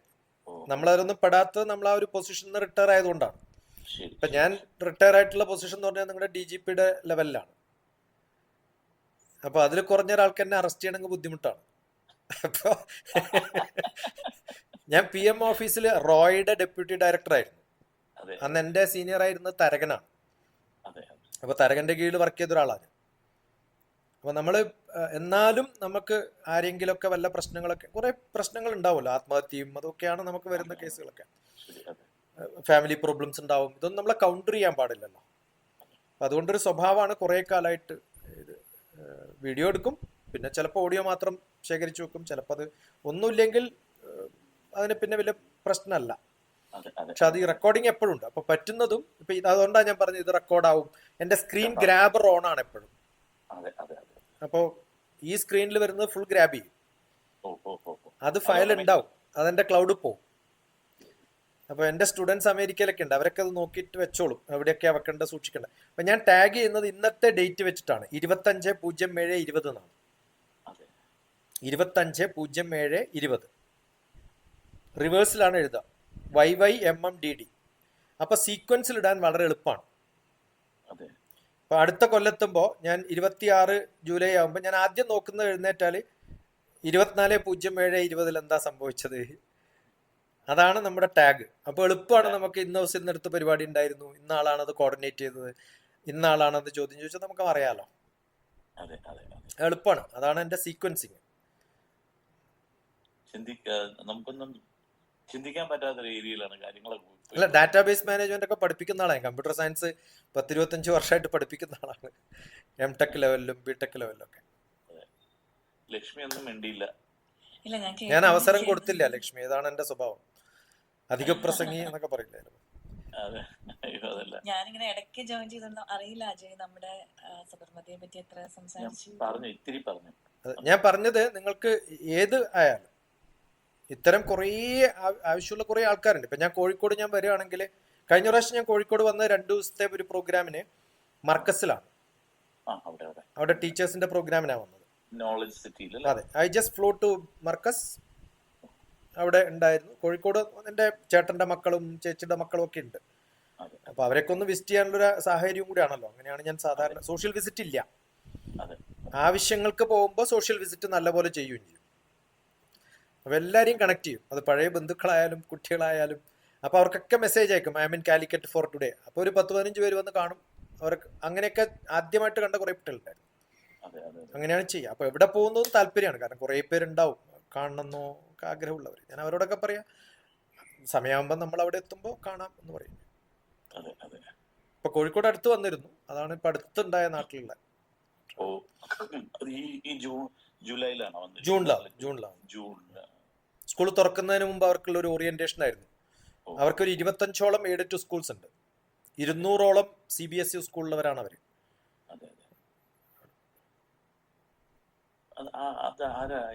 Markaz knowledge city. കാന്തപുരത്തിന്റെ അടുത്താണ്. കാന്തപുരത്തിനെ കണ്ടു. അത് വലിയൊരു എന്താ പറയുക, ഇൻഫ്രാസ്ട്രക്ചർ പോലും ഭയങ്കരമുള്ള കാര്യങ്ങളാണ്. അല്ല, അവരും വിളിക്കുന്നത് ഞാൻ ചോദിച്ചു, എങ്ങനെയാ എന്നെ കണ്ടുപിടിച്ചത്. അപ്പൊ ആൾക്കാർ തപ്പുണ്ടാവുമല്ലോ, എന്തെങ്കിലും വ്യത്യസ്തമായിട്ട് പറയാൻ പറ്റുന്ന ഒരാളാണ്. ഇതിനകത്ത് ഞങ്ങൾക്ക് എന്താ വെച്ചാൽ, സബർമതിയില് ഒരു കലയുമായി കുറെ കൂടെ മറ്റുള്ള സ്ഥാപനങ്ങളിൽ നിന്ന് വ്യത്യസ്തമായിട്ട് നമുക്ക് കുറെ കൂടെ കലയുമായിട്ട് മുന്നോട്ട് പോകാൻ പറ്റുന്ന പാട്ടായാലും അല്ല, പഠനം എന്ന് പറയുന്നത് എപ്പോഴും ഞാൻ എഡ്യൂട്രെയിൻമെന്റ് എന്നാണ് പറയാ. Entertainment and education together is called edutrainment. അത് അഡാപ്റ്റീവ് ആവണം. ഇപ്പൊ അഡാപ്റ്റീവ് ആവുക എന്ന് പറഞ്ഞാൽ, എൻ്റെ അടുത്ത് നാട്പാട്ടും, നിങ്ങൾ ജ്ഞാനം എന്ന് പറഞ്ഞിട്ട് ഒന്ന് അടിച്ചു നോക്കുക. JNAANAM, ജ്ഞാനം. അതിടാൻ കാരണം അച്ഛന്റെ പേര് ജാനകി, അമ്മയുടെ പേര് നാരായണൻ എന്നാണ്. ജാനകി നാരായണൻ മെന്ററിങ്ങിന്റെ ഷോർട്ട് ഫോം ആയിട്ട് വരും. അതാണ് എന്റെ തറവാട്ടിന്റെ പേര്, ജ്ഞാനം എന്നാണ്. അപ്പൊ ജ്ഞാനം എന്ന് അടിച്ചു കഴിഞ്ഞാൽ യു വിൽ നോ. അവിടെ വരുന്നതിൽ നമ്മൾ മാത്സും ഫിസിക്സും കെമിസ്ട്രി ഒക്കെ പഠിപ്പിക്കുക. പക്ഷെ ഇതൊന്നും അങ്ങനെയല്ല പഠിപ്പിക്കുക. അതിൽ ഡാൻസും പാട്ടും ഇതൊക്കെ ചേർത്തിട്ടാണ് പഠിപ്പിക്കുക. ഈ ഒരു കാര്യമായിരുന്നു ഞാൻ എപ്പോഴും വർഷങ്ങളായി സ്കൂളുകളിൽ, ഞാൻ ഈ പറഞ്ഞ ഒരു കലാകാരനായതുകൊണ്ട് പല പരിപാടിക്കും, വിദ്യാരംഗത്തിനും അതുപോലെ ഈ ജൂണില് പ്രവേശനോത്സവത്തിനും വിളിക്കും. ഞാൻ എന്നിട്ട് അവർക്ക് ഇത്തരം കാര്യങ്ങൾ പറയുമ്പോൾ ഇതൊന്നും ഡൈജസ്റ്റ് ആവില്ല. കാരണം ഈ പാട്ടും ചിരിയും കളിയൊക്കെ എങ്ങനെ വിദ്യാഭ്യാസ പ്രക്രിയക്ക് ഉപകാരപ്പെടുത്താം എന്നുള്ളതൊന്നും പറഞ്ഞാൽ അവരതിനെ വേറെ രീതിയിൽ, അവര് സിലബസും ഈ പറഞ്ഞിരിക്കുന്ന പച്ചപ്പരിഷ്കാരവും DP ക്ലാസ്സിൽ ബെഞ്ച് പിടിച്ച് തിരിച്ചിടല്, അങ്ങനെ ക്ലസ്റ്റർ മീറ്റിങ്ങിലൂടെ. ഞാൻ ഒറ്റ ക്ലസ്റ്റർ മീറ്റിംഗ് പോകാത്തൊരു മനുഷ്യനാണ്. ഞാനവിടെ ആദ്യ ദിവസം പോയി DDയോട് പോകാൻ പറഞ്ഞു, ഞാൻ വരില്ല. ഇതായിട്ട് ഇതെത്രയോ മുമ്പേ എന്റെ മനസ്സിൽ ഇതിലൊന്നും എനിക്ക് കിട്ടില്ല, ഞാൻ ടൈം വേസ്റ്റ് ചെയ്യില്ല. അങ്ങനെ അവസാനമാണ് ഞാൻ ക്വിറ്റ് ചെയ്യുന്നത് ഈ ഒരു സംഭവത്തിൽ. അല്ല, സംഗീതത്തിലൂടെ നമുക്ക് കുറേ പഠിപ്പിക്കാൻ പറ്റും. ഇപ്പം എല്ലാ പ്രൈം മിനിസ്റ്റേഴ്സിന്റെയും പേര് വെച്ച് ഞാൻ ഒരു കവിത ഉണ്ടാക്കിയിട്ടുണ്ട്. അത് എൻ്റെ വീട്ടിലിരുന്ന് ദോഹയെന്ന് വന്ന ഒരു പയ്യൻ, അവൻ ജെയിൻ യൂണിവേഴ്സിറ്റിയിൽ പഠിക്കുന്ന സമയത്ത്, അവൻ വീട്ടിൽ വന്ന സമയത്ത് അവന് കുറച്ച് സംഗീതത്തിൽ താല്പര്യമൊക്കെ ഉണ്ട്. ഞാൻ പറഞ്ഞു, അവന് കൊടുക്കുന്നത് ട്യൂൺ ചെയ്യണം, അതാണ് ചെയ്യേണ്ടത്. അവൻ വന്നത് എക്കണോമിക്സ് പഠിക്കാനാണ്. അവൻ എക്കണോമിക്സ് തോറ്റത് കൊണ്ട് +1 +2 അത് പഠിക്കാനാണ് വന്നത്. പക്ഷെ അവന് കൊടുത്ത പണി ഇതാണ്. പക്ഷെ 2 ദിവസം കഴിഞ്ഞിട്ട് അവൻ പോയ സമയത്ത് എഴുതിയ എക്സാമിൽ അവൻ പാസ്സായി. അങ്ങനെയാണ് എന്നെ ദോഹയ്ക്ക് കൊണ്ടുപോകണത് അവര്. അപ്പോൾ അതിൽ നമ്മൾ അതുപോലെ ഇവിടെയും ഞാനിവിടെ എല്ലാ ജില്ലകളും ചേർത്തിട്ട് ഞാൻ ഇവിടുത്തെ ഒരു പാട്ട് എഴുതിയിട്ടുണ്ട് തെലുങ്കില്. അതൊക്കെ ഒന്ന് ലിങ്ക് എന്തെങ്കിലും ഇതെല്ലാം ഉണ്ട്. നമ്മള് ഡിസ്ട്രിക്ട്സ് ഓഫ് ആന്ധ്രാപ്രദേശ് എന്ന് പറഞ്ഞിട്ട് അടിച്ചാൽ കാണും. ഇവിടെ ആദ്യമായിട്ട് വള്ളംകളി നടത്തിയത് ഞാനാണ്, കേരളത്തിന് വെളിയിൽ വലിയ വള്ളം കൊണ്ടുവന്നിട്ട്. ആ സമയത്ത് നമ്മുടെ വള്ളംകളി പാട്ട് ഞാൻ തെലുങ്കിലേക്ക് ട്രാൻസ്ലേറ്റ് ചെയ്ത് എല്ലാ വള്ളക്കാരെ കൊണ്ടും പാടിപ്പിച്ചു ഇവിടെ. അന്ന് ചന്ദ്രബാബു നായിഡു ആണത് ഇനോഗ്രേറ്റ് ചെയ്തത്. എനിക്കിപ്പോഴും മനസ്സിലാക്കുന്നത് സാധാരണ ഈ രാമായണത്തിലെ പറഞ്ഞ പോലെ മഹാഭാരത യുഗങ്ങളെ കണക്ട് ചെയ്ത് ചില ത്രേതായുഗത്തിലും അങ്ങനെ പല യുഗങ്ങളിലും കഥാപാത്രങ്ങൾ വരും. അതേപോലെ അവിടെ ഇവിടെയൊക്കെ ആയിട്ട് ഇങ്ങനെ നിൽക്കുമ്പോൾ എങ്ങനെ ഇതിനെ കണക്ട് ചെയ്യുന്നുള്ളതാണ്. അല്ല, നമുക്ക് ഞാൻ പറയുന്നത് ഇതൊക്കെ റിലേറ്റഡ് ആണ്. നമ്മളാണ് ഇതിനെ സഗ്രിഗേറ്റ് ചെയ്ത് സെപ്പറേറ്റ് ആയിട്ട് ഇടുന്നത്. ഒരാൾ ഹിസ്റ്ററി പഠിക്കുമ്പോൾ, ഞാൻ മാത്തമാറ്റിക്സ് ആണ് PhD, പക്ഷെ ഞാൻ PhD മാത്തമാറ്റിക്സ് ആണെങ്കിലും എൻ്റെ തിസിസ് ഫിസിക്സിലാണ്. ഞാൻ പേപ്പർ പബ്ലിഷ് ചെയ്ത് കെമിക്കൽ എഞ്ചിനീയറിംഗിലാണ്. അപ്പോൾ അത് ഞാൻ കെമിസ്ട്രി ആണോ ഫിസിക്സ് ആണോ മാത്സ് ആണോ ചോദിച്ചാൽ എന്താ പറയാ? ഞാൻ വർക്ക് ചെയ്തത് നിങ്ങളിപ്പോൾ ഉപയോഗിക്കുന്ന ഗൂഗിൾ മാപ്പ് കാർഗിൽ വാറിന് വേണ്ടി കൊടുത്താളാണ് ഞാൻ. അന്ന് ആർക്കും ഫോണിൽ ഗൂഗിൾ മാപ്പ് ഇല്ല. ആ കാലത്താണ് ഞാൻ മാപ്പ് കൊടുക്കുന്നത്. ഇന്റർവ്യൂ കൊണ്ട് എങ്ങനെ സ്പോട്ട് ചെയ്യുന്നതിനെ. അതെ, അപ്പൊ അത് നമ്മള് സോഷ്യൽ സയൻസിലാണ് ഞാൻ വർക്ക് ചെയ്തത്. അപ്പൊ ഞാൻ പഠിച്ചത് ഏതാണ്? മാത്തമാറ്റിക്സ് ആണ്. ഞാൻ വർക്ക് ചെയ്തത് സോഷ്യൽ സയൻസിലാണ്. അപ്പൊ ഇത് ഒരു യാത്ര കുറെ ഉണ്ട്. അപ്പൊ നമുക്ക് കിട്ടുന്ന കുറെ നോളജ് ഉണ്ടാവും. ഇതൊക്കെ കണക്റ്റബിൾ ആണ് എന്നുള്ളതാണ് നമ്മുടെ സംഭവം. ലക്ഷ്മിയുടെ വീട് എവിടെയാ? എവിടെ താമസിക്കണേ? ഞാൻ എറണാകുളത്താണ്, നോർത്ത് പറവൂർ. ഞാൻ അജയുടെ സബർമതി കോൺസെപ്റ്റ് ഒരുപാട് താല്പര്യം ഉള്ളതുകൊണ്ട് അജയ് പറഞ്ഞു. ഞാൻ ബേസിക്കലി IT ഫീൽഡാണ്. TCS-ലാണ് വർക്ക് ചെയ്യുന്നത്. ഞാൻ TCS-ന്റെ ഇവിടുത്തെ ട്രെയിനിങ് സെന്ററിൽ കുറെ ക്ലാസ് എടുത്തിട്ടുണ്ട്. ചൗധരി ആയിരുന്നു അന്ന് അവിടുത്തെ HR-ന്റെ ഹെഡ്. അദ്ദേഹം BSNL നിന്ന് റിട്ടയർഡ് ആയിരുന്നു. ഞാനും ചൗധരി അടുത്ത ഫ്രണ്ട്സ് ആണ്. അപ്പോൾ ഇൻഡക്ഷൻ ട്രെയിനിങ്ങിൽ വരുന്ന അവർക്കൊക്കെ ക്ലാസ് എടുക്കാൻ എന്നെ വിളിക്കാറുണ്ട് പണ്ട്. പക്ഷെ ഒരു കാര്യം അങ്ങോട്ട് റിക്വസ്റ്റ് ചെയ്യാണ്, വരുന്ന ഏറ്റവും, അതായത് ഡോക്ടർ ജിക്ക് ഏറ്റവും അവൈലബിൾ ആകുന്ന ഒരു സമയം, ഞങ്ങൾക്ക് അവൈലബിൾ ആകുന്ന സമയം ഒന്ന് കാണണം എന്ന് ആഗ്രഹമുണ്ട്. അതൊരു എന്താ പറയുക, ഒന്ന് കാണണം. അല്ല, നിങ്ങൾ എന്തെങ്കിലും ചെറിയൊരു പ്രോഗ്രാം ആയിട്ട് എവിടെയെങ്കിലും വിളിച്ചു കഴിഞ്ഞാൽ ഞാൻ വരാം, അതിന് വരാം. അതാണ് അങ്ങനെയാണെങ്കിൽ സബർമതി അതിനുള്ള വലിയൊരു വേദി, കുറെ ആൾക്കാരെ കേൾക്കാൻ. അങ്ങനെ ആവുന്ന സമയത്ത് വന്നാല് ആർക്കെങ്കിലും ഉപകാരം ഉണ്ടാവുമല്ലോ. അങ്ങനെയെങ്കിൽ ഏത് നിങ്ങൾ ഡേറ്റ് പറഞ്ഞാൽ മതി. എനിക്ക് അങ്ങനെയൊന്നും, ഞാൻ എപ്പോഴും ഞാൻ പറഞ്ഞല്ലോ, ഞാൻ ഇൻസ്റ്റന്റ് ഇമ്മീഡിയറ്റ് ആണ്. നമ്മുടെ ആക്ടിവിറ്റി എപ്പോഴും അങ്ങനെയാണ്. Instant immediate. അതെ, ഞാൻ കഴിഞ്ഞ ഡോക്ടർ ജിക്ക് ഇദ്ദേഹത്തെ അറിയില്ലേ? നമ്മുടെ സതീശൻ നമ്പൂതിരി, നമ്മുടെ ദൂരദർശൻ കേന്ദ്രം തിരുവനന്തപുരത്തിന്റെ. ഞാൻ പോയിട്ടുണ്ട് അവിടെ, സാമൂഹ്യ പഠനത്തിൽ 2-3 പ്രാവശ്യം വന്നിട്ടുണ്ട്. അതെ, ഡയറക്ടർ ജനറൽ അദ്ദേഹത്തിന്റെ ഓഫീസിൽ ഞാൻ കഴിഞ്ഞ ദൂരദർശനിൽ എനിക്കൊരു ചെറിയൊരു സമയം അദ്ദേഹം തന്നിട്ടുണ്ടായിരുന്നു. ഒരു ക്ഷണം എന്ന് വേണേൽ പറയാം. ദൂരദർശനിലെ ഡൽഹിയിലെ. അതെ, വലിയൊരു. അപ്പൊ ഞാൻ പറഞ്ഞ ഇത്രയും കാര്യങ്ങളിലൊക്കെ അദ്ദേഹം ഇതുപോലെ വലിയൊരു ഇതിനൊക്കെ താല്പര്യമുള്ള ഒരാളാണ്. കണ്ണൂർക്കാരനാണ് അദ്ദേഹം. അതുകൊണ്ടാണ് ഞാൻ ചോദിക്കാൻ കാരണം. ഇല്ല, അറിയില്ല. കുഞ്ഞികൃഷ്ണൻ ഒക്കെ അറിയാം, പണ്ടത്തെ ദൂരദർശൻകാരൻ. ഇപ്പോൾ ഇവിടെ പോയിട്ടുണ്ട് ഞാൻ. കോഴിക്കോട് ദൂരദർശനിലും അല്ല, അന്ന് ഓൾ ഇന്ത്യ റേഡിയോയിലും കുറെ പ്രോഗ്രാം ഒക്കെ ചെയ്തിട്ടുണ്ട്. കുറെ കാര്യങ്ങള്. അങ്ങനെയാണെങ്കിൽ സബർമതിയില് സാറിനെ പോലുള്ള സാറിന് വിളിക്കരുത്, കുഴപ്പമില്ല, പ്രശ്നമുണ്ട്. ഞാൻ ഇപ്പം ഡോക്ടർ ജി ഉള്ളപ്പോ പറയണേ, ഞാൻ ലക്ഷ്മിയോട് എപ്പോഴും പറയും, ഞാൻ ഒരാളെ സാറിന് വിളിക്കാത്ത ഒരാളാണ്. ഇഷ്ടമല്ല. പക്ഷെ ഫസ്റ്റില് എങ്ങനെ അവരെടുക്കും എന്നുള്ളത്, കാരണം ഞങ്ങള് ഇപ്പൊ ഈ സിനിമാക്കാരും ഈ പാട്ട് മേഖലയിലുള്ള ഡയറക്ടേഴ്സ് ഒക്കെ സാറിന് വിളിച്ചില്ലെങ്കിൽ അവസരങ്ങൾ പോലും നമ്മളെ ഊരി വിലക്കുന്ന ആൾക്കാരാണ്. അതുകൊണ്ട് ചിലപ്പോൾ നമ്മൾ ആദ്യം, ഞാൻ എപ്പോഴും പറയും, സാറിന് വിളിക്കുന്നത് ഒരു അകൽച്ചയാണ്. പറ്റുമെങ്കിൽ ചേട്ടാന്ന് വിളിക്കാൻ പറ്റില്ല. എന്നെ ഇവിടുത്തെ മക്കളൊക്കെ വിളിക്കുന്നത്, ഇവിടെ വരുന്ന കുട്ടികൾ നമ്മൾ കുറേ കൊല്ലായില്ലേ, ഞാൻ ആദ്യം അവരോട് ചോദിക്കാൻ നിങ്ങളുടെ അച്ഛന്റെ പ്രായം എത്രയെന്ന് ചോദിക്കും. അതെ. അപ്പൊ അവർ എന്നെക്കാളും താഴെയാണെങ്കിൽ ഉടനെ നിങ്ങളുടെ മുത്തച്ഛൻ എന്താ വിളിക്കുക, അല്ലെങ്കിൽ ചെറിയച്ഛൻ എന്താ വിളിക്കുക, വലിയച്ഛൻ എന്താ വിളിക്കുക, അത് വിളിച്ചോളാൻ പറയും. അപ്പൊ ഇവിടെ എല്ലാരും ചാച്ചു, നാന, താത്ത അങ്ങനെയൊക്കെയാ വിളിക്കുക അവര്. അതിന് വലിയൊരു സുഖല്ലേ. ഞാനിപ്പോ എല്ലാ സ്കൂളിലും പോയാൽ പറയും, ഈ മാഡവും സാറും വിട്ടിട്ട് അതുപോലെ നമ്മൾ പറയുന്ന ഒരു ലോർഡ് ശിവ എന്ന് പറയുമ്പോൾ ഞാൻ പറയും, അങ്ങനെയാണ് ഇപ്പൊ ലേഡി പാർവതി എന്നും കൂടി പറയണ്ടേ. ലോർഡിന്റെ സ്ത്രീലിംഗം ലേഡിയാണല്ലോ, ലേഡി പാർവതി എന്ന് പറഞ്ഞിട്ട് നമ്മള് ലോജിക്കില്ല. അതാണ് നമ്മുടെ ഒരു കുഴപ്പം. അല്ല, ഞാൻ പറയുമായിരുന്നു ഇപ്പൊ ഏറ്റവും അടുത്ത് തന്നെ സാറിന് വരുന്നത് മുഖത്ത് നോക്കിയാൽ മതി, അപ്പൊ തോന്നില്ല വിളിക്കാൻ. സത്യം പറഞ്ഞാൽ ഞങ്ങളുടെ കമ്പനിയിൽ ഇങ്ങനെ ഒരു കോൺസെപ്റ്റ് ഇല്ല. ഇപ്പൊ TCSലൊക്കെ നമ്മളിപ്പോ CEO ചന്ദ്രയെ പോലും നമ്മൾ ചന്ദ്ര എന്ന് വിളിക്കുന്ന ആ ഒരു അല്ല, ഞാൻ പക്ഷെ സ്പേസിലും വേറെ അങ്ങനെയാണ്. രീതിയിലാന്ന് മാത്രം. സ്പേസ് ഡിപ്പാർട്ട്മെന്റിൽ ഞങ്ങൾ ഡയറക്ടറെ സാറിന് വിളിക്കരുതെന്നാണ്. ഗോപാലൻ തന്നെ പറയാം, അതെ. കൃഷ്ണൻ തന്നെ പറയാം. ഭഗവാന്മാരുടെ പേരായതുകൊണ്ട് എളുപ്പമാണ് വിളിക്കാൻ.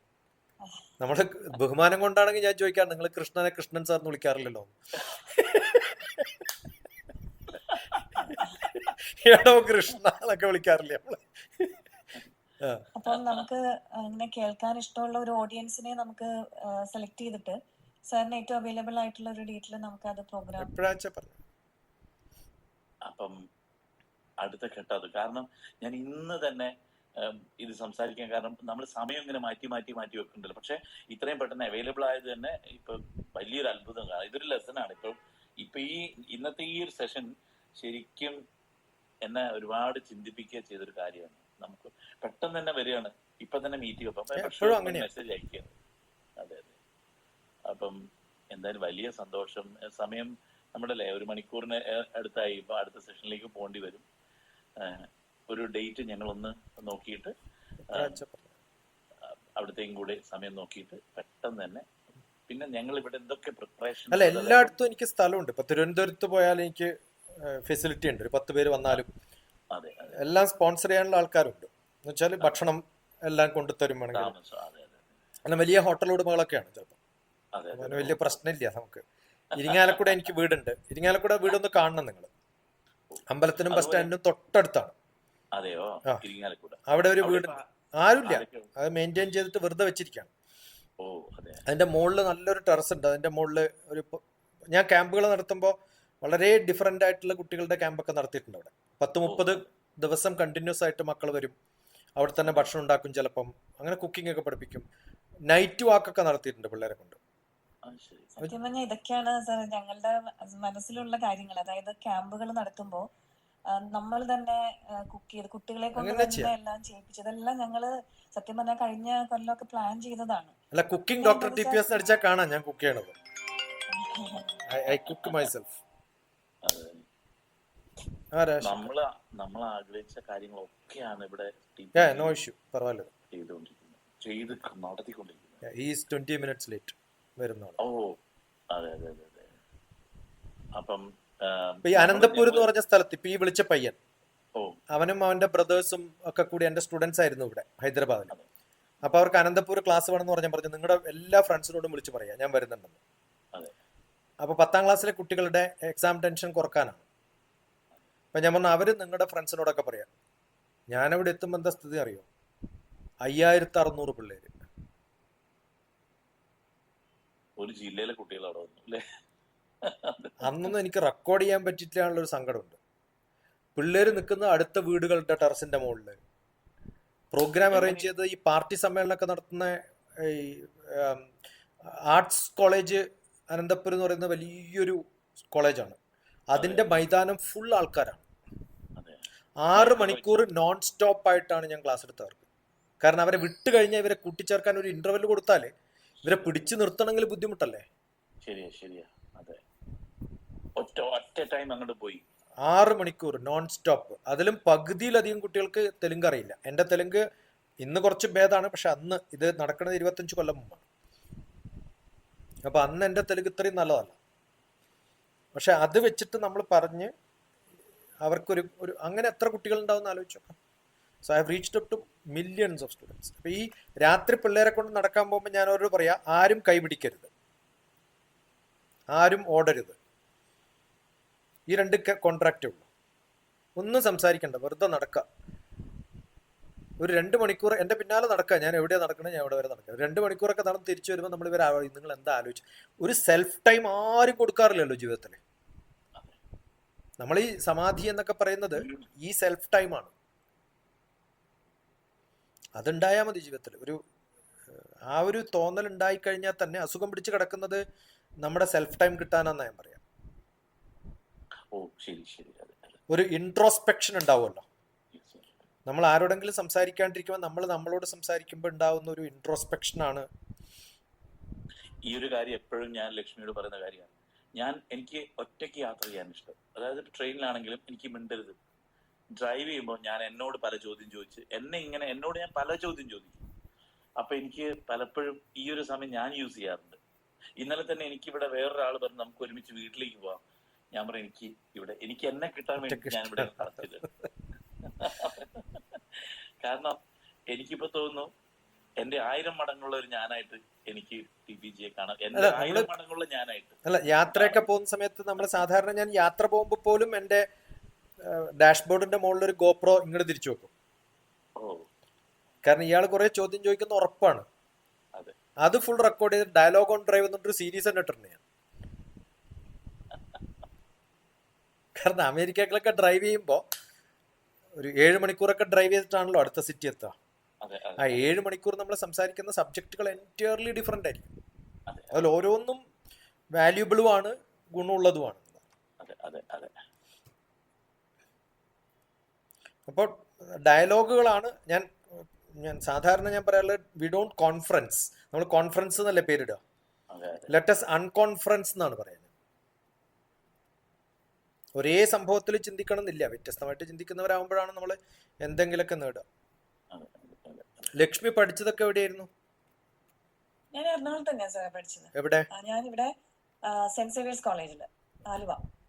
ഞാൻ വരാത്ത കോളേജില്ല, സെന്റ് സേവിയേഴ്സിലും വന്നിട്ടുണ്ട്. Saint Albert's, saint Xavier's. Mathematics ആയിരുന്നു. പക്ഷെ അതിൽ നിന്നൊക്കെ മാറി ഒരു IT പഠിക്കാതെ IT-യിലേക്ക് വന്ന ഒരാളാണ്. ഞാൻ കോഴിക്കോട് വർക്ക് ചെയ്തിട്ടുണ്ട്. യൂണിവേഴ്സിറ്റിയിലെ ഡയറക്ടറായിട്ട് ടീച്ചേഴ്സിനെ പഠിപ്പിക്കായിരുന്നു എന്റെ പണി. ഇന്നത്തെ വൈസ് ചാൻസലർ ലെക്ചറായിട്ട് ജോയിൻ ചെയ്യുമ്പോൾ ഞാൻ അവിടെ ഡയറക്ടറാണ്. രവീന്ദ്രനൊക്കെ മക്കളുമായിട്ട് എൻ്റെ വീട്ടിൽ വന്നിട്ട് ക്യാമ്പിന് വന്നിട്ടുണ്ട്. ഇപ്പോഴത്തെ കോഴിക്കോട് വൈസ് ചാൻസലർ അവരുടെ കുട്ടികൾ ചെറുതാവുമ്പോൾ 9ാം ക്ലാസ് 10ാം ക്ലാസ് ഒക്കെ ആകുമ്പോൾ എൻ്റെ അടുത്ത് ക്യാമ്പിന് വന്ന് താമസിച്ചിട്ടുണ്ട്. ക്യാമ്പുകൾ നല്ലൊരു എക്സ്പീരിയൻസ് ആണ്. അത് കഴിഞ്ഞിട്ടാണ് ഞാൻ ഗൾഫിലൊക്കെ ക്യാമ്പ് നടത്തിയത്. അബുദാബിയിൽ നടത്തിയ 1 മാസത്തെ ക്യാമ്പ്. ഞാനിപ്പോഴേ വലിയ പൊങ്ങച്ചത്തിൽ ഞാൻ NTV ദുബായിൽ ഞാൻ അവിടെ ഇന്റർവ്യൂ കൊടുത്തിട്ടുണ്ട്. അവിടെ എന്താണ് മനസ്സിനെ കുറിച്ചുള്ള ഒരു 2-3 ബിറ്റ് കൊടുത്തിട്ടുണ്ട്. നല്ല ഓഡിയൻസ് ഉണ്ടായിരുന്നു. വേൾഡ് വൈഡ് ആയിട്ട് പരന്നു കിടക്കുക. കൊടുങ്ങല്ലൂരുണ്ട് സെന്റർ, ഞാൻ ക്യാമ്പ് നടത്തിയ സ്ഥലമാണ്. അതൊക്കെ അവൈലബിൾ ആണ്. കോട്ടയത്ത് ഇപ്പം അടുത്ത കാലത്തുണ്ടായിരുന്നു 2 സ്കൂൾസിലായിട്ട് 5 ദിവസം. അരവിന്ദ വിദ്യാമന്ദിരം നല്ലൊരു ക്യാമ്പസാണ്. ഏത് സമയത്ത് പറഞ്ഞാലും അവർ ഓപ്പൺ ചെയ്തു തരും നമുക്ക് വേണ്ടിയിട്ട്. അവിടെ ക്യാമ്പ് നടത്താം. ഇപ്പൊ 200 വർഷം പഴക്കമുള്ള തറവാടില്ലേ പയ്യന്നൂരിലുള്ള, അതിപ്പോഴും പൂട്ടിയിരിക്കണോ അതോ മീൻസ് അവിടെ പൂട്ടിയിട്ടിരിക്കണോ? പൂട്ടിയിട്ടിരിക്കുക. മെയിൻ്റനൻസിന് എൻ്റെ ചേച്ചി തൊട്ടടുത്താ താമസിക്കുന്നത്. അവരുടെ ഇടയ്ക്കിടയ്ക്ക് ആരെങ്കിലും ക്ലീൻ ചെയ്യാനൊക്കെ വരും. ഇപ്പൊ ഒരു വലിയൊരു മരം വീണ്ട്, ഫുൾ മരമായിരുന്നു ചുറ്റും. ഒരു വലിയ മരം വീണിട്ട് കുറെ ഓട് പൊളിഞ്ഞു. അപ്പൊ അത് റിപ്പയർ ചെയ്തു. അങ്ങനെ ഇടയ്ക്കിടയ്ക്ക് എന്തെങ്കിലും നടക്കും നാട്ടിൽ, അത്രേ ഉള്ളൂ. എന്നിട്ട് ഞാൻ പോയിട്ടില്ല. അപ്പൊ ഈ പ്രിന്റ് ചെയ്ത ബുക്ക് കുറേ സൂക്ഷിച്ചു വെക്കാം. എന്റെ കുറെ ബുക്ക് ഉണ്ട്. Life made simple, life of love. അതൊക്കെ കംപ്ലീറ്റ് വെള്ളത്തിലായി, എല്ലാം പോയി. അല്ല എന്നുവെച്ചാൽ അവിടെ ഉള്ള സ്റ്റോക്ക് പോയി. I have enough here. ഇതൊക്കെ ഗിഫ്റ്റ് ചെയ്യാനായിട്ട് ഉണ്ടാക്കുന്നതാണ്. ആരെങ്കിലും സ്പോൺസർ ചെയ്യും, പ്രിന്റ് ചെയ്യും, വരുന്ന കുട്ടികൾക്കൊക്കെ കൊടുക്കും, അങ്ങനെയൊക്കെ ചെയ്യും. അത് ഈ ഓർക്കുട്ടിലുള്ള ഡിസ്കഷൻസ് ഞാൻ ഡംപ് ചെയ്താണ് ബുക്ക് ഉണ്ടാക്കിയത്. ആ ഓർക്കുട്ട് ഡിസ്കഷൻ പോലും കാതലുള്ളതാക്കി മാറ്റി എന്നുള്ളതാണ് നമ്മൾ അന്ന് ചെയ്തിട്ടുള്ള ഒരു ഗുണം. എല്ലാവരുടെയും പ്രോബ്ലംസ് ആണല്ലോ നമ്മൾ ഡിസ്കസ് ചെയ്യുന്നത്. ആരുടെയെങ്കിലൊക്കെ പ്രോബ്ലം ആയിരിക്കും മിക്കവാറും. നമ്മളിപ്പോ ഒരു ക്യാമ്പ് അറേഞ്ച് ചെയ്യുവാണെങ്കിൽ നോർമലി ഒരു സബ്ജക്റ്റിനെ ബേസ് ചെയ്തിട്ടാണോ സർ ക്ലാസ്? അല്ല, എന്നോട് എല്ലാവരും ചോദിക്കാറുണ്ട് എന്താണ് ടൈം ടേബിള്. ഞാൻ പറഞ്ഞു ടൈം ടേബിൾ ഇല്ല. നമ്മൾ ഈ സ്ട്രക്ചേർഡ് ആവുന്ന ഫോർമാറ്റിൽ നിന്ന് രക്ഷപ്പെടാനാണ് ഇതൊക്കെ ചെയ്യുന്നത്. ഇപ്പൊ രാവിലെ എത്ര മണിക്ക് എഴുന്നേക്കണം? സൗകര്യമുള്ളപ്പോൾ എഴുന്നേറ്റാൽ മതി. അപ്പൊ മെഡിറ്റേഷൻ, അങ്ങനെ ഒരു സംഭവമൊന്നുമില്ല. മെഡിറ്റേഷൻ ഇൻ ആക്ഷൻ എന്നാണ്. നമ്മൾ ചെയ്യുന്നതാണ് മെഡിറ്റേഷൻ. അത് കുക്കിംഗ് ആയിരിക്കും. അപ്പൊ അതിനകത്ത് ചിലപ്പോൾ വരുന്ന കേസുകൾ, ഞാൻ സ്ഥിരമായിട്ട് ഇൻസ്ട്രുമെന്റ് വായിച്ചുകൊണ്ടിരുന്ന ഒരാളാണ്. തൃശ്ശൂരിലൊരു പയ്യൻ, അവനെ ആരോ പരിഹസിച്ചു, എന്തോ തെറ്റുപറ്റി എന്നൊക്കെ പറഞ്ഞ സമയത്ത് അവൻ നിർത്തി ഈ പണി. അവൻ ഇനി വായിക്കില്ല എന്ന് പറഞ്ഞു, മൃദംഗം വായിക്കില്ല എന്നൊരു വാശി. 8 കൊല്ലം പഠിച്ചിട്ട് തുടങ്ങുമ്പോൾ തന്നെ ആരെങ്കിലും ഒരാൾ അങ്ങനെ പറഞ്ഞ പരിഭവത്തിൽ പറഞ്ഞ് നിർത്തിയിട്ട് 3 കൊല്ലമായി. മാഷെ എങ്ങനെയാണ് ഇവനൊന്ന് ഇതിലേക്ക് കൊണ്ടുവരിക, ഇപ്പം ഡിപ്രഷനിലാണ് എന്നൊക്കെ പറയുമ്പോൾ, അവൻ വരട്ടെ, അവൻ്റെ കൂടെ നിങ്ങളുടെ ഇൻസ്ട്രുമെന്റും വരട്ടെ, പക്ഷെ അവൻ കാണണ്ട. അപ്പം ഞാൻ പറഞ്ഞല്ലോ എൻ്റെ ചേട്ടൻ നന്നായിട്ട് പാടുന്നു, ആ ഇതൊക്കെ കാണുമ്പോൾ ആർക്കെങ്കിലും വായിക്കാൻ പറ്റുമോ? എൻ്റെ അടുത്തൊരു മൃദംഗിരിപ്പുണ്ടെന്ന് പറയുമ്പോൾ ഇവൻ ചടയെന്നുണ്ട് യെസ് എന്ന് പറയും. അപ്പം ആ മൂഡ് ഉണ്ടാക്കുമ്പോൾ ചെയ്യുന്നതാണ്. അപ്പം ആ പരിപാടി ഫുൾ ചിലപ്പോൾ ഈ ഒറ്റ പയ്യനെ നന്നാക്കാനായിരിക്കും ചെയ്യുന്നുണ്ടാവുക. ബാക്കിയുള്ള ഒരാൾക്കും അറിയില്ല ഈ ഒരു കേസിനാണ് ഇവൻ വന്നതെന്ന്. അപ്പം അങ്ങനെ ഗ്രൂപ്പ് ആയിട്ടൊരു ആക്ടിവിറ്റി വരുമ്പോൾ ആ group will decide what is that they want. നമുക്ക് എങ്ങനെ അറിയാം അവർക്ക് എന്താണ് ടാലന്റ്, എന്താ വേണ്ടത്? നമുക്കറിയില്ലല്ലോ. നമ്മൾ മാരേജിന്റെ തലേദിവസം കുടുംബാംഗങ്ങളൊക്കെ ചേരുമ്പോൾ ഇന്ന സബ്ജക്ട് ഡിസ്കസ് ചെയ്യാന്ന് വെച്ചിട്ടാണോ തലേദിവസം വരിക? ഞാൻ അങ്ങനെ പറയാ, ഇത് കമ്മ്യൂണിക്കേഷൻ അല്ല കോൺവെർസേഷൻ ആണെന്നാ പറയാ. Let us have some informal conversation. ഇപ്പം എനിക്കറിയില്ല അജയ് വിളിച്ച സമയത്ത് എന്തുദ്ദേശിച്ചിട്ടാ വിളിച്ചത്. ഉദ്ദേശിച്ചൊന്നും അല്ലല്ലോ ചിലപ്പം പറഞ്ഞിട്ടുണ്ടാവും. ഉദ്ദേശിക്കുന്ന അപ്പുറത്താണ് കാര്യങ്ങൾ ഞാൻ ഇത്തിരി പറഞ്ഞപ്പോ അത് ഓൾറെഡി ഇപ്പം അത് ഞാൻ പറഞ്ഞ വിഷയം ഒരു പുതുമയുള്ളതായിരുന്നില്ല എന്നുള്ള സത്യം പിന്നെ ഡോക്ടർ ജിയെ സംബന്ധിച്ചിടത്തോളം അത് നടന്നുകൊണ്ടിരിക്കുന്ന ഒരു കാര്യമാണല്ലോ. അപ്പം പക്ഷെ എന്നെ സംബന്ധിച്ചിടത്തോളം വേറെന്തൊക്കെയോ ലോകത്തേക്കാ പോയി. അതാ ഞാൻ പറഞ്ഞ എന്റെ 1000 മടങ്ങുള്ള ഒരാൾ എന്നുള്ള. അല്ല, എന്റെ ക്ലാസ്സുകൾ പോലും അങ്ങനെയാണ്. ചിലപ്പോൾ ഈ മാത്തമാറ്റിക്സ് ക്ലാസ് എടുക്കാൻ പോകുമ്പോഴോ ഞാൻ സിലബസ് നോക്കിയിട്ടോ ഒന്നും അല്ല പോവാ. അതങ്ങോട്ട് പോയി പറഞ്ഞു വരുമ്പോ അവസാനം ആ സിലബസ് ആവുന്നത് എന്ന് പറയും. അപ്പൊ അതിനകത്ത് സാൻസ്ക്രിറ്റ് ഒക്കെ ഞാൻ അക്കാഡമിക് ആയിട്ട് പഠിച്ചിട്ടേ ഇല്ല. പക്ഷെ കുറേ ആവർത്തി വായിക്കുകയും ഇപ്പൊ ഞാൻ എൻ്റെ ബ്രഹ്മശ്രീ KPCയുടെ കൂടെയൊക്കെ ഒരു 2 ദിവസമൊക്കെ ഇരുന്ന് കഴിഞ്ഞാൽ നമ്മൾ അറിയാത്ത സംസ്കൃതമൊക്കെ നമ്മൾ അറിയും. പിന്നെ ഇതൊക്കെ ലിറ്ററേച്ചർ ആണല്ലോ. I am not a linguistic man. അപ്പൊ ആ ലിറ്ററേച്ചർ വായിക്കുന്ന സമയത്ത് നമുക്ക് അതിന്റെ കൃത്യമായിട്ട് ഇപ്പം വള്ളത്തോളിന്റെ ശിഷ്യനുമാനൊക്കെ ഫുൾ ബൈ ഹാർട്ടാണ് എനിക്ക്, ഫുൾ ബൈ ഹാർട്ടാണ്. അതുപോലെ ഈ നമ്മുടെ മേഘസന്ദേശം സംസ്കൃതവും മലയാളവും വായിച്ചു കഴിഞ്ഞാൽ പിന്നെ സംസ്കൃത ഭാഷ പഠിക്കേണ്ട കാര്യമൊന്നുമില്ല. അതുപോലെ ചൊല്ലി അതുപോലെ അതിന്റെ മലയാളവും കൂടി ചൊല്ലുമ്പോഴത്തേക്കും ആ വാക്കുകളൊക്കെ നമ്മളിങ്ങനെ ഈക്വൽ എന്ന് പറഞ്ഞിട്ട് ഇടാൻ പറ്റും. അപ്പൊ അതുകൊണ്ട് ബുദ്ധിമുട്ടൊന്നുമില്ല. അതെ.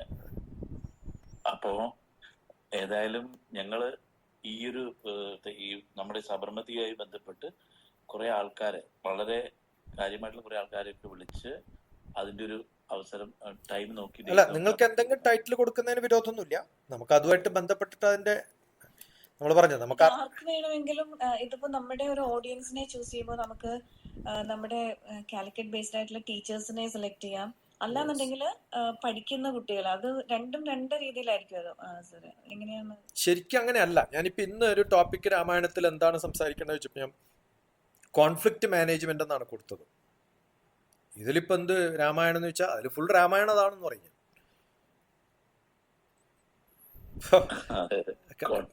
കംപ്ലീറ്റ് കോൺഫ്ലിക്റ്റ് ആണല്ലോ. ഇപ്പൊ നമ്മുടെ ജീവിതം എന്ന് പറഞ്ഞാലും കോൺഫ്ലിക്റ്റ് ആണ്. അപ്പൊ ഏതോ സെന്റ് തെരേസാസ് കോളേജിൽ ഒരു ക്ലാസ് വെച്ച സമയത്ത് ബീയിങ് ബെറ്റർ എന്നാണ് ടോപ്പിക് കൊടുത്തത്. നിങ്ങളിപ്പോൾ പറഞ്ഞ പോലെ ടോപ്പിക് വേണമെന്ന് പറഞ്ഞാൽ അങ്ങനെ ഒരു ടോപ്പിക് കൊടുത്തു, വെറുതെ കൊടുത്താ. എന്താണ് ഈ ബീയിങ് ബെറ്റർ? നമ്മൾ ഓരോ നിമിഷവും ബീയിങ് ബെറ്റർ ആണ് ലൈഫ്. വേറൊന്നും കൊണ്ടല്ല സാർ ചോദിച്ചത്. നമ്മളിതിങ്ങനെ അറേഞ്ച് ചെയ്യുമ്പോഴേ മനസ്സിലായി. നോർമലി ആളുകൾ നമ്മളൊന്നും ഒരു ടൈറ്റിലും കൊടുക്കാതെ പറയുമ്പോ ചിലപ്പോ അവർക്ക് അത് എന്താ ഏതാന്ന്. അപ്പൊ എനിക്ക് ഇഷ്ടമായത് ഡയലോഗ് ഓൺ ഡ്രൈവ് പറഞ്ഞില്ലേ, DOD. അങ്ങനെ ചെയ്യാം നമ്മൾ. അത് ഞാൻ വേറെ പലതിനും ഇങ്ങനെ മനസ്സിലാക്കി DOD. അല്ല, ഞാൻ കോഴിക്കോട് യൂണിവേഴ്സിറ്റി ഉള്ള സമയത്ത് കുറേ സ്കൂൾസിൽ ക്ലാസ് എടുത്തിട്ടുണ്ട്. ആ സമയത്ത് കൊടുത്ത പേര് മീറ്റ് യുവർ സയന്റിസ്റ്റ് എന്നാണ്. അത് കഴിഞ്ഞിട്ടാണ് മീറ്റ് ദ കളക്ടർ എന്ന് കണ്ടു പറഞ്ഞിട്ട് ജയതിലക ഒരു പരിപാടി തുടങ്ങി. അതെ, മീറ്റ് യുവർ സയന്റിസ്റ്റ് എന്ന് പറഞ്ഞിട്ടാണ് കൊടുത്തത്. നമ്മള് കണ്ടന്റോ ഡയലോഗ് ഇതൊന്നും അല്ലല്ലോ അതിന്റെ കാര്യം. എന്ന് വെച്ചാൽ ഇറ്റ് ഹാസ് ടു ഇവോൾവ്. ഇപ്പൊ ഇന്ന് എന്താണ് പറയണമെന്ന് എനിക്കറിയില്ല കോൺഫ്ലിക്റ്റ് മാനേജ്മെന്റ്, പക്ഷെ കുറേ ക്വസ്റ്റ്യൻസ് വരും. മാത്രമല്ല ഇപ്പം മുമ്പിലിരിക്കുന്ന ഇന്ററാക്ട് ചെയ്യുന്നവരാണല്ലോ നമ്മൾ ഡ്രൈവ് ചെയ്ത് കൊണ്ടുപോലെ. നമ്മൾ പ്രിപ്പയർ ചെയ്ത ചോദ്യങ്ങൾ വന്നില്ലെങ്കിൽ അത് അങ്ങോട്ട് മാറി പോകുമല്ലോ. അതെ അതെ അതെ, പറഞ്ഞിരിക്കുന്നതാണ് ശരി. അല്ല, പക്ഷെ എന്തെങ്കിലും ഒരു ടൈറ്റിൽ സാധാരണ ഞാൻ ലേൺ ടു ടീച്ച് എന്നൊക്കെയാണ് പഠിപ്പിക്കുക. ലേൺ ടു ലേൺ ആണല്ലോ നമുക്കില്ലാത്തത്. എങ്ങനെ പഠിക്കണം എന്ന് പഠിക്കാത്തതാണ് നമ്മുടെ ഏറ്റവും വലിയ കുഴപ്പം. അതുകൊണ്ടാണ് ഈ ട്യൂഷന് പോയിക്കൊണ്ടിരിക്കുന്നത്. ഇന്ന് രാവിലെ ഞാൻ ലക്ഷ്മിയുടെ അടുത്ത് പറഞ്ഞ കാര്യം, നമുക്ക് ഈ ട്യൂഷൻ, ഞാൻ ഏറ്റവും കൂടുതൽ വിമർശിച്ച് പ്രസംഗിക്കുക എന്നല്ല, ആ വേദികൾ കിട്ടിയ ഇത്തരം കാര്യങ്ങൾക്ക് ഉപയോഗിക്കുന്നത്. അപ്പം അതിനും കൂടിയാണ് അല്ല, ഞാനിപ്പം ഈ അജയ്, ഞാൻ എല്ലാവരോടും പറയാറുള്ളത്, ഞാൻ രാവിലെ ബ്രേക്ക്ഫാസ്റ്റ് കൊടുത്തിട്ട് എൻ്റെ മകൻ ഉടനെ തന്നെ ഒരു റെസ്റ്റോറൻറ്റിൽ പോയിട്ട് ബ്രേക്ക്ഫാസ്റ്റ് കഴിച്ചാൽ ഈ അമ്മയ്ക്ക് എന്ത് തോന്നുന്നു ചോദിക്കും ഞാൻ. ടീച്ചേഴ്സിന് സംഭവിക്കുന്നത് അതെ. തന്നെയാണ് സ്കൂളിൽ. ഇപ്പം ഞാനാണ് മാത്സ് പഠിപ്പിക്കണത്, എന്നിട്ട് എൻ്റെ സ്റ്റുഡൻറ്റ് വേറൊരു മഫൻ്റെ അടുത്ത് പോയിട്ട് പഠിച്ചാൽ ഞാൻ എന്ത് ചെയ്യണം? കൊള്ളില്ല എന്നുള്ളതാണ്. നമ്മളെ കൊള്ളില്ല എന്നുള്ള അവർ പബ്ലിക്കായിട്ട് പറയില്ലേ. പിന്നെ ഇങ്ങനെ എനിക്ക് വലിയൊരു ഇത് രണ്ട് രീതിയിലും മാറണ്ടേ സാർ. നമ്മള് ഒരു സ്റ്റുഡന്റ് ഒരു ട്യൂഷന് പോകുന്ന അപ്രോച്ചിന്റെ അപ്പുറത്ത് ഒരു സ്റ്റുഡന്റിനെ എങ്ങനെ ട്യൂഷന് പോവാതിരിപ്പിക്കാൻ പറ്റും എന്നുള്ളത് അതാണ് വേണ്ടത്. അതെന്തുകൊണ്ടാന്ന് വെച്ചാൽ എൻ്റെ 30 points to students, 20 points to parents and teachers എന്ന് പറഞ്ഞിട്ടൊരു ബ്ലോഗ് ഉണ്ട് എൻ്റെ. 2005 എഴുതിയതാണ്. ആ ബ്ലോഗിൽ എങ്ങനെ പഠിക്കണം കുട്ടികളെന്നാണ്. അത് എങ്ങനെ പഠിക്കണം എന്ന് ചോദിച്ചു കഴിഞ്ഞാൽ ഞാനിപ്പോൾ പറയാറുണ്ട്, എല്ലാ കുട്ടികൾക്കുള്ളൊരു പ്രോബ്ലം ക്ലാസ്സിൽ കോൺസെൻട്രേഷൻ ഇല്ല എന്നുള്ളതാണ്. എന്തുകൊണ്ടാണ് കോൺസെൻട്രേഷൻ ഇല്ലാത്തത്? നമ്മളൊരു സിനിമക്ക് പോകുമ്പോൾ 2 മണിക്കൂർ കോൺസെൻട്രേഷൻ ഉണ്ടല്ലോ നമുക്ക്. ക്ലാസ്സിൽ അരമണിക്കൂർ കഴിയുമ്പോൾ കോൺസെൻട്രേഷൻ പോകുന്നതിന് കാരണം എന്താണ്? അത് ബോറിംഗ് ആണ്. അതുകൊണ്ടാണ്.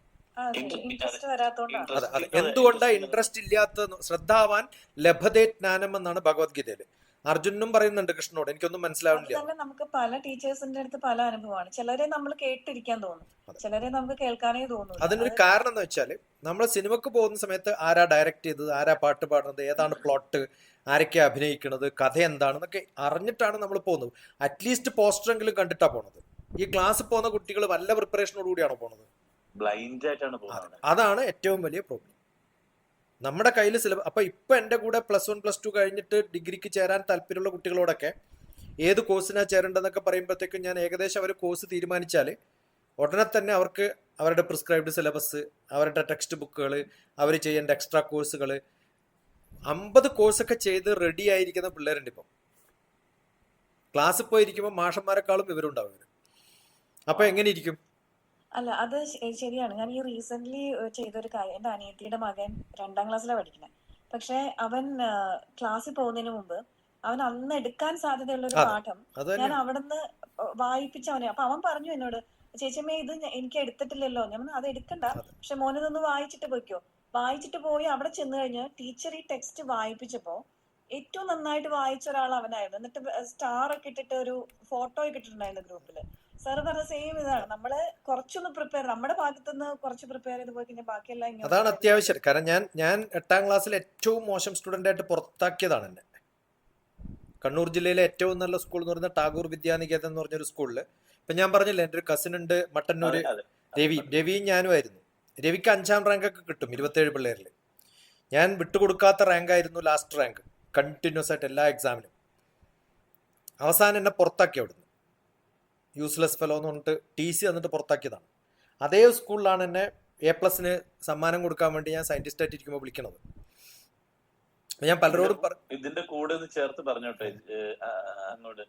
അതായത് എന്റെ സ്കൂളില്, ഹയർ സെക്കൻഡറി സ്കൂളില് മലയാളം ക്ലാസ് എടുക്കാൻ അറിയില്ല എന്ന് പറഞ്ഞു. കാരണം ഞാൻ ഈ വൃത്തവും ഗണവും തിരിക്കാറില്ല. കാരണം അതൊരു മാത്തമാറ്റിക്കൽ സൈഡാണ്. അപ്പം ഒരു മഴയെ പറ്റി പാടുമ്പോൾ, അല്ലെ സുഗതകുമാരി രാത്രി മഴ കേൾക്കുമ്പോൾ അതിനകത്ത് വൃത്തം കൊണ്ടുവരുമെന്ന് പറയുമ്പോൾ ഒരു 2ഉം 2ലും 1 പോലെ നടുക്ക് യതി പാതാതി പൊരുത്തം എന്ന് പറയുമ്പോൾ 4 വരയൊക്കെ വരയ്ക്കുമ്പോൾ അവിടെ മാത്തമാറ്റിക്കൽ വേറൊരു മൈൻഡ് വന്നല്ലോ.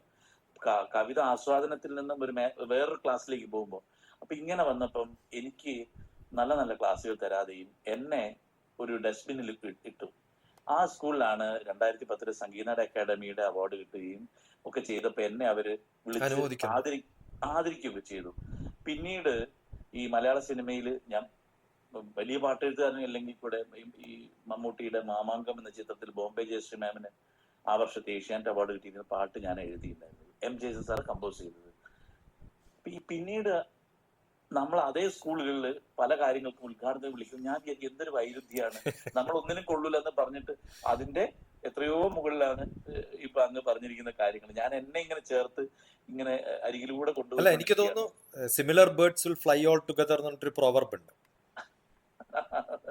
ആ ഒരു ഫ്രീക്വൻസി മാച്ച് ഒന്നും ഇല്ലെങ്കിൽ നിങ്ങൾ എന്നെ സംസാരിക്കില്ലല്ലോ, എത്രയോ പേര് കാണുന്നുണ്ടാവും. അതെ, വലിയ സന്തോഷം. സത്യം പറയാ, കുറെ കാലത്തിടയ്ക്ക് മൂല്യപ്പെട്ട് സംസാരിക്കാനും നമ്മുടെ കാര്യങ്ങള്. രമേശൊക്കെ കേസിൽപ്പെട്ടിട്ടുള്ളൊരു കാലം ഉണ്ടായിരുന്നു. ആ സമയത്ത് കൊട്ടാരത്തിൽ നരേന്ദ്രൻ എന്ന് പറഞ്ഞൊരു പത്രപ്രവർത്തകൻ നല്ലോണം തണ്ണിയടിക്കുന്നതാണ്. അതെ. നല്ലോണം തണ്ണിയടിച്ച് എല്ലാവരും ഉപേക്ഷിച്ച ആളെ കൊണ്ട് ഞാൻ പത്രത്തിൽ എഴുതിപ്പിച്ചിട്ടുണ്ട്, രമേശിനെ സപ്പോർട്ട് ചെയ്തിട്ട്.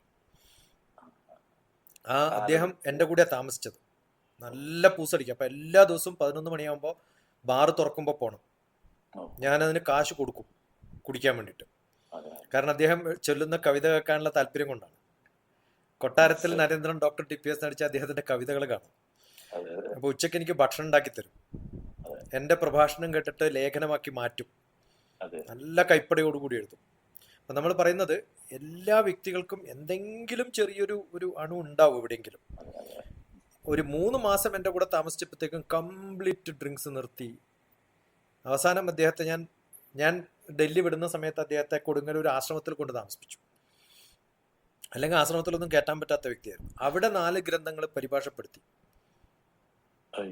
അപ്പൊ നമ്മൾ ഒരു സ്പാർക്ക് എന്ന് പറയുന്നത് എവിടെയെങ്കിലൊക്കെ കിട്ടുമ്പോഴാണ് നമ്മളൊക്കെ വല്ലാണ്ട് മാറിപ്പോകുന്നത്. കവിതയും അദ്ദേഹത്തിന്റെ കോണ്ടാക്റ്റുകളും അദ്ദേഹത്തിന്റെ പഴയ സുഹൃത്ത് ബന്ധങ്ങളും ഒക്കെ നമുക്ക് മനസ്സിലാക്കാനും. അങ്ങനെ കേരളത്തിൽ ഗുരുസാഗർ എന്ന് പറഞ്ഞിട്ടൊരു മാഗസിൻ തുടങ്ങി ഞാൻ, കൊടുങ്ങല്ലൂർ ബേസ്ഡ്. ഗുരുക്കന്മാരുടെ കഥകളൊക്കെ പറയുന്നു. നമുക്ക് പല കാര്യങ്ങളും ചെയ്യാൻ പറ്റും. പക്ഷെ നമ്മൾ എന്തെങ്കിലും ചെയ്യണമെങ്കിൽ ഒരു ആഗ്രഹം ഉണ്ടാവണമല്ലോ. അപ്പൊ ഞാൻ അതില്ലാത്തൊരാളാണ്. നമുക്ക് യാതൊരു ആഗ്രഹവും ഇല്ലാതെ ഞാൻ പറയാം. അതൊരു അവസ്ഥയല്ലേ? അതൊരു പ്രായത്തിലോ അല്ലെങ്കിൽ അനുഭവത്തിലോ വന്നൊരു അവസ്ഥയായിരിക്കും. അല്ല, നമുക്കൊക്കെ ഒരു വിഷ് ലിസ്റ്റ് ഉണ്ടാവുമല്ലോ, ഒരു ബക്കറ്റ് ലിസ്റ്റ് എന്ന് പറഞ്ഞൊരു സംഭവം. അതില്ല എനിക്ക്. അതല്ലാതെ ഇപ്പൊ തറവാട് എന്ന് പറയുന്നത് കമ്പൈൻഡ് പ്രോപ്പർട്ടിയാണ്, എന്റേതല്ല. അപ്പൊ അവിടെ ഞാൻ കുറെ കാശൊക്കെ മുടക്കിയിട്ട് അത് മാറ്റി. എഞ്ചിനീയറെ വിളിച്ചപ്പോൾ പറഞ്ഞു ഏത് മോഡിഫൈ ചെയ്യാനൊന്നും പറ്റില്ല, കാരണം പൊളിഞ്ഞു വീഴും. അപ്പൊ ഞാൻ പറഞ്ഞു നീ പോവാ പറഞ്ഞു. എന്നിട്ട് എന്നെ കൂടെ 10ാം ക്ലാസ്സിൽ പഠിച്ച ഒരാളെ, അവൻ മതിൽ കെട്ടാനൊക്കെ അറിയാം, എനിക്ക് സിമെന്റ് കുഴക്കാൻ അറിയോ, ബാക്കി ഞാൻ ചെയ്തോളാം എന്ന് പറയും. അവന്റെ ഫുൾ ഫാമിലിയെ എൻ്റെ വീട്ടിൽ കൊണ്ട് താമസിപ്പിച്ചിട്ട് അതിൻ്റെ ഉള്ളിൽ തന്നെ താമസിപ്പിച്ചു. കാരണം വീഴാണെങ്കിൽ അവന്റെ തലയിൽ വീട്ടച്ചിട്ട് അവനെ കൊണ്ട് തന്നെ കോൺക്രീറ്റ് ചെയ്യിപ്പിച്ചു. അങ്ങനെ മാറ്റിയെടുത്ത വീടാണ്. അതിന്റെ കൺസ്ട്രക്ഷൻ ഡോക്ടർ TPS നടിച്ച അതും കാണും. അപ്പൊ അങ്ങനെ ആർക്കിടെക്ചർ താല്പര്യമുള്ളതുകൊണ്ട് ഞാൻ ചെയ്ത പണിയാണ്. അത് കഴിഞ്ഞപ്പോ എല്ലാരും ചോദിച്ചു എന്തിനാ ഈ 10-40 ലക്ഷം റുപ്യ ചെലവാക്കിയത് ഈ പഴയ വീട്ടിന് വേണ്ടിയിട്ട്, ഇത് നിങ്ങളുടേതല്ലല്ലോ. ഞാൻ പറഞ്ഞു എന്റെ മക്കളുടെ അല്ലെങ്കിൽ എന്റെ മരുമക്കളുടെ അല്ലേ. എന്റെ 2 മക്കളും കേരളത്തിൽ വരാൻ പോകുന്നില്ല. അവിടെ എന്തുണ്ടായിട്ടും കാര്യമില്ല. ഒരു 6 വീടുണ്ട് ഇപ്പൊ എനിക്ക്. കേരളത്തിലും ഹൈദരാബാദിൽ 2, നാട്ടിൽ 2, 4 വീട് നാട്ടിലുണ്ട്. എന്ത് കാര്യം? ഇപ്പൊ നമ്മുടെ സമയം ആർക്കെങ്കിലും വേണ്ടി ചെലവഴിക്കുമ്പോഴാണ് നമ്മൾ ഏനക്കേന പ്രകാരേണ യസ്യ കസ്യാപി ദേഹിനഃ സന്തോഷം ജനയത് പ്രജ്ഞ തദൈവം ഈശ്വര പൂജനം. ഏനക്കേന പ്രകാരേണ എന്താണ് എവിടെയാണ് ചെയ്യുന്നതെന്ന് നമ്മൾ ആലോചിക്കരുത്. യസ്യ കസ്യാപി ദേഹിന എന്തെങ്കിലുമൊക്കെ ചെയ്യാം നിങ്ങൾ. സന്തോഷം ജനയത് പ്രജ്ഞ തദൈവം ഈശ്വര പൂജനം. അതാണ് ഈശ്വര പൂജ എന്ന് വിശ്വസിക്കുന്ന ഒരാളാണ്. അത് താൽക്കാലികമായിട്ടുള്ള ഒരു ഹാപ്പിനെസ് അല്ല. ഏത് താൽക്കാലികമായിട്ടുള്ള ഹാപ്പിനെസ്സും കുറച്ച് കഴിയുമ്പോൾ അയ്യോ ചെയ്യേണ്ടായിരുന്നു തോന്നും. സ്ഥായിയായിട്ടുള്ള. ഇപ്പൊ ഇന്നലെ എൻ്റെ സർവൻ ഹെൽപ്പ് ചെയ്യുന്ന ലേഡി വന്നിട്ട്, ഇന്ന് ബോണാലു ആണ് ഇവിടെ. അപ്പോൾ കുറേ കാശ് ചെലവാ. ബോണാലു എന്ന് പറഞ്ഞാൽ സെലിബ്രേഷൻ ഫെസ്റ്റിവൽ, ടെമ്പിൾ ഫെസ്റ്റിവലാണ്. അപ്പൊ ഞാൻ അവരോട് പറഞ്ഞു എന്തിനാ ഇങ്ങനെ കാശ് ചെലവാക്കണേ, ഇവിടെ എല്ലാ ഫെസ്റ്റിവൽസിനും കാശ് ചെലവാക്കലാണ് ആണല്ലോ. പാവപ്പെട്ടവർ കുറേ കാശ് ചെലവാക്കുന്നതാണ് നമ്മുടെ എല്ലാ ഫെസ്റ്റിവൽസും. പക്ഷെ അതിൽ നിന്ന് രക്ഷപ്പെടാൻ പറ്റില്ല നമുക്ക് എന്നുള്ളൊരു അവസ്ഥയായി മാറിയിട്ടുണ്ട്. മാറി നിൽക്കാൻ പറ്റില്ലല്ലോ. നമ്മുടെ എഡ്യൂക്കേഷനും അതുപോലെയാണ്. അപ്പൊ ആ ഹാപ്പിനെസ് വളരെ ഒരു നിമിഷവും, അത് കഴിഞ്ഞിട്ട് അതിന്റെ കടം വീട്ടാൻ ബുദ്ധിമുട്ടുന്നവരുമാണ് പലരും. ഇതാണ് നമ്മുടെ ഏറ്റവും വലിയ ബുദ്ധിമുട്ട്. നമ്മളത് കൃത്യമായിട്ട് മനസ്സിലാക്കിച്ചു കൊടുത്തിട്ടില്ല എന്നുള്ളതുകൊണ്ടാണ്. അപ്പൊ താൽക്കാലികമായുള്ള ഹാപ്പിനെസിന്റെ പിന്നാലെയാണ് നമ്മൾ. അത് കഴിഞ്ഞിട്ട് ദുരിതം അനുഭവിക്കുകയാണ്. അതുകൊണ്ട് സ്ഥായിയായ സന്തോഷത്തിന്റെ ഇടം ആണ് നമുക്ക് എത്തേണ്ടത്. അത് എത്തുമ്പോ പിന്നെ ഒന്നും വേണ്ടാന്ന് തോന്നും. ഒരു തുരിയാവസ്ഥയാണ്. അതെ, തുരിയാവസ്ഥ. ഒന്നും ആവശ്യമില്ല. നമ്മളെപ്പോ പോയാലും റെഡിയാണ്. എന്തിനാ ഇതൊക്കെ ചെയ്യണമെന്ന് ചോദിച്ചു കഴിഞ്ഞാൽ എനിക്ക് അറിയില്ല.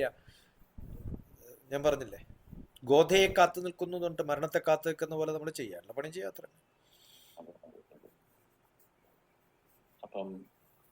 ആരൊക്കെയുണ്ട്? അജയ് ഗോപാലിന്റെ എന്റെ ഫാമിലി ചോദിച്ചു. പക്ഷെ എന്റെ ഭാര്യ അവിടെ വിദേശത്ത് ജോലി ചെയ്യാണ്, എമിറേറ്റ്സിലാണ്. പിന്നെ മോൻ അവിടെ പഠിക്കുകയാണ്, 8ാം ക്ലാസ്സിൽ. ഇപ്പം പാസ്സായി. ഇപ്പം ഓഗസ്റ്റ് തൊട്ട് അവന് ക്ലാസ് തുടങ്ങും. കണ്ണൂർക്കാരിയാണ് അവള്. പിന്നെ എന്റെ അച്ഛനമ്മ കണ്ണൂരാണോ പയ്യന്നൂരാണോ? കണ്ണൂര് തളാപ്പിലാണ്. തളാപ്പിലാണ്. ഡോക്ടർ ജി കണ്ണൂരാണ് കേട്ടോ ലക്ഷ്മി. ഡോക്ടർ ജി കണ്ണൂരാണ്. പിന്നെ അച്ഛനമ്മ എല്ലാവരും നാട്ടിലുണ്ട്. അനിയൻ അനുജത്തി അവരൊക്കെ. സബർമതി എന്ന് പറഞ്ഞിരിക്കുന്നത് നാട്ടിൽ ചെറുണ്ണൂരിൽ തന്നെ എന്റെ വീടിന് തൊട്ട് മുമ്പിൽ തന്നെയുള്ള ഒരു പറമ്പിലാണ് സബർമതി. അത് ഞാൻ അങ്ങോട്ട് പറഞ്ഞില്ലേ, വലിയൊരു പ്രൊജക്റ്റിലേക്ക് പോകാൻ വേണ്ടി നമ്മുടെ ബൈജുവായിട്ടൊക്കെ ലക്ഷ്മി ആയിരുന്നു അതിന്റെ എല്ലാ കാര്യങ്ങളും നടത്തിയത്. പക്ഷെ ബൈജുവായിട്ട് നല്ല ബന്ധമാണ് ഡോക്ടർ ജിക്ക്. അതെ അതെ. അപ്പം അങ്ങനെ കുറെ കാര്യങ്ങൾ ഇപ്പോഴും എന്റെ അവിടെ സ്ഥാപനത്തില് ബ്രിട്ടീഷ് MP ഒക്കെ വന്നിട്ടുണ്ടായിരുന്നു. അതൊരു പ്രൊജക്റ്റായിട്ട് വലിയൊരു സ്ഥലം ഒക്കെ ആയിട്ട് ഇത് ചെയ്യാൻ വേണ്ടിയിട്ട്. പക്ഷെ പിന്നീട് കൊറോണ വന്നു. ഇപ്പോഴും അതിങ്ങനെ കിടക്കുകയാണ്.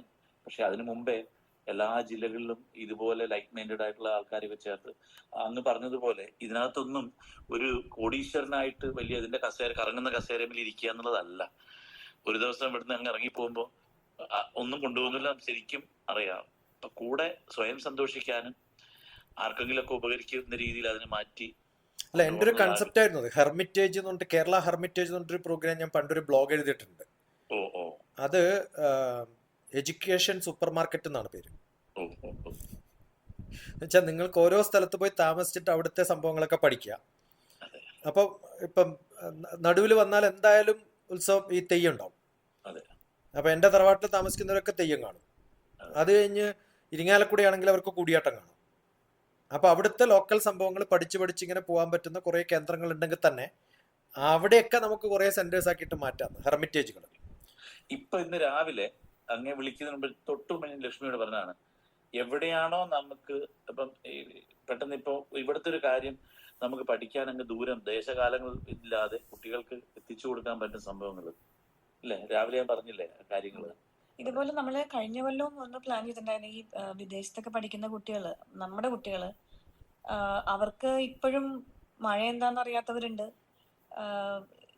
ഈ ചോറ് കഴിക്കുന്നുണ്ടെങ്കിലും ഈ അരി ഏത് മരത്തിലുണ്ടാവണമെന്ന് ചോദിക്കുന്ന പിള്ളേരൊക്കെ ഉണ്ട്. ഏത് മരത്തിൽ? അതെ, ഇതിപ്പോ ഞാൻ ഇപ്പൊ പറഞ്ഞിട്ട് അല്ല, എന്റെ വീട്ടിൽ വന്നാല് ഞാൻ അവരോട് പറയും, ആദ്യം കൊടുക്കുന്ന അസൈൻമെന്റ്, എന്റെ മൂത്ത ബ്രദർ താമസിക്കുന്നത് കിഴക്കാണ്.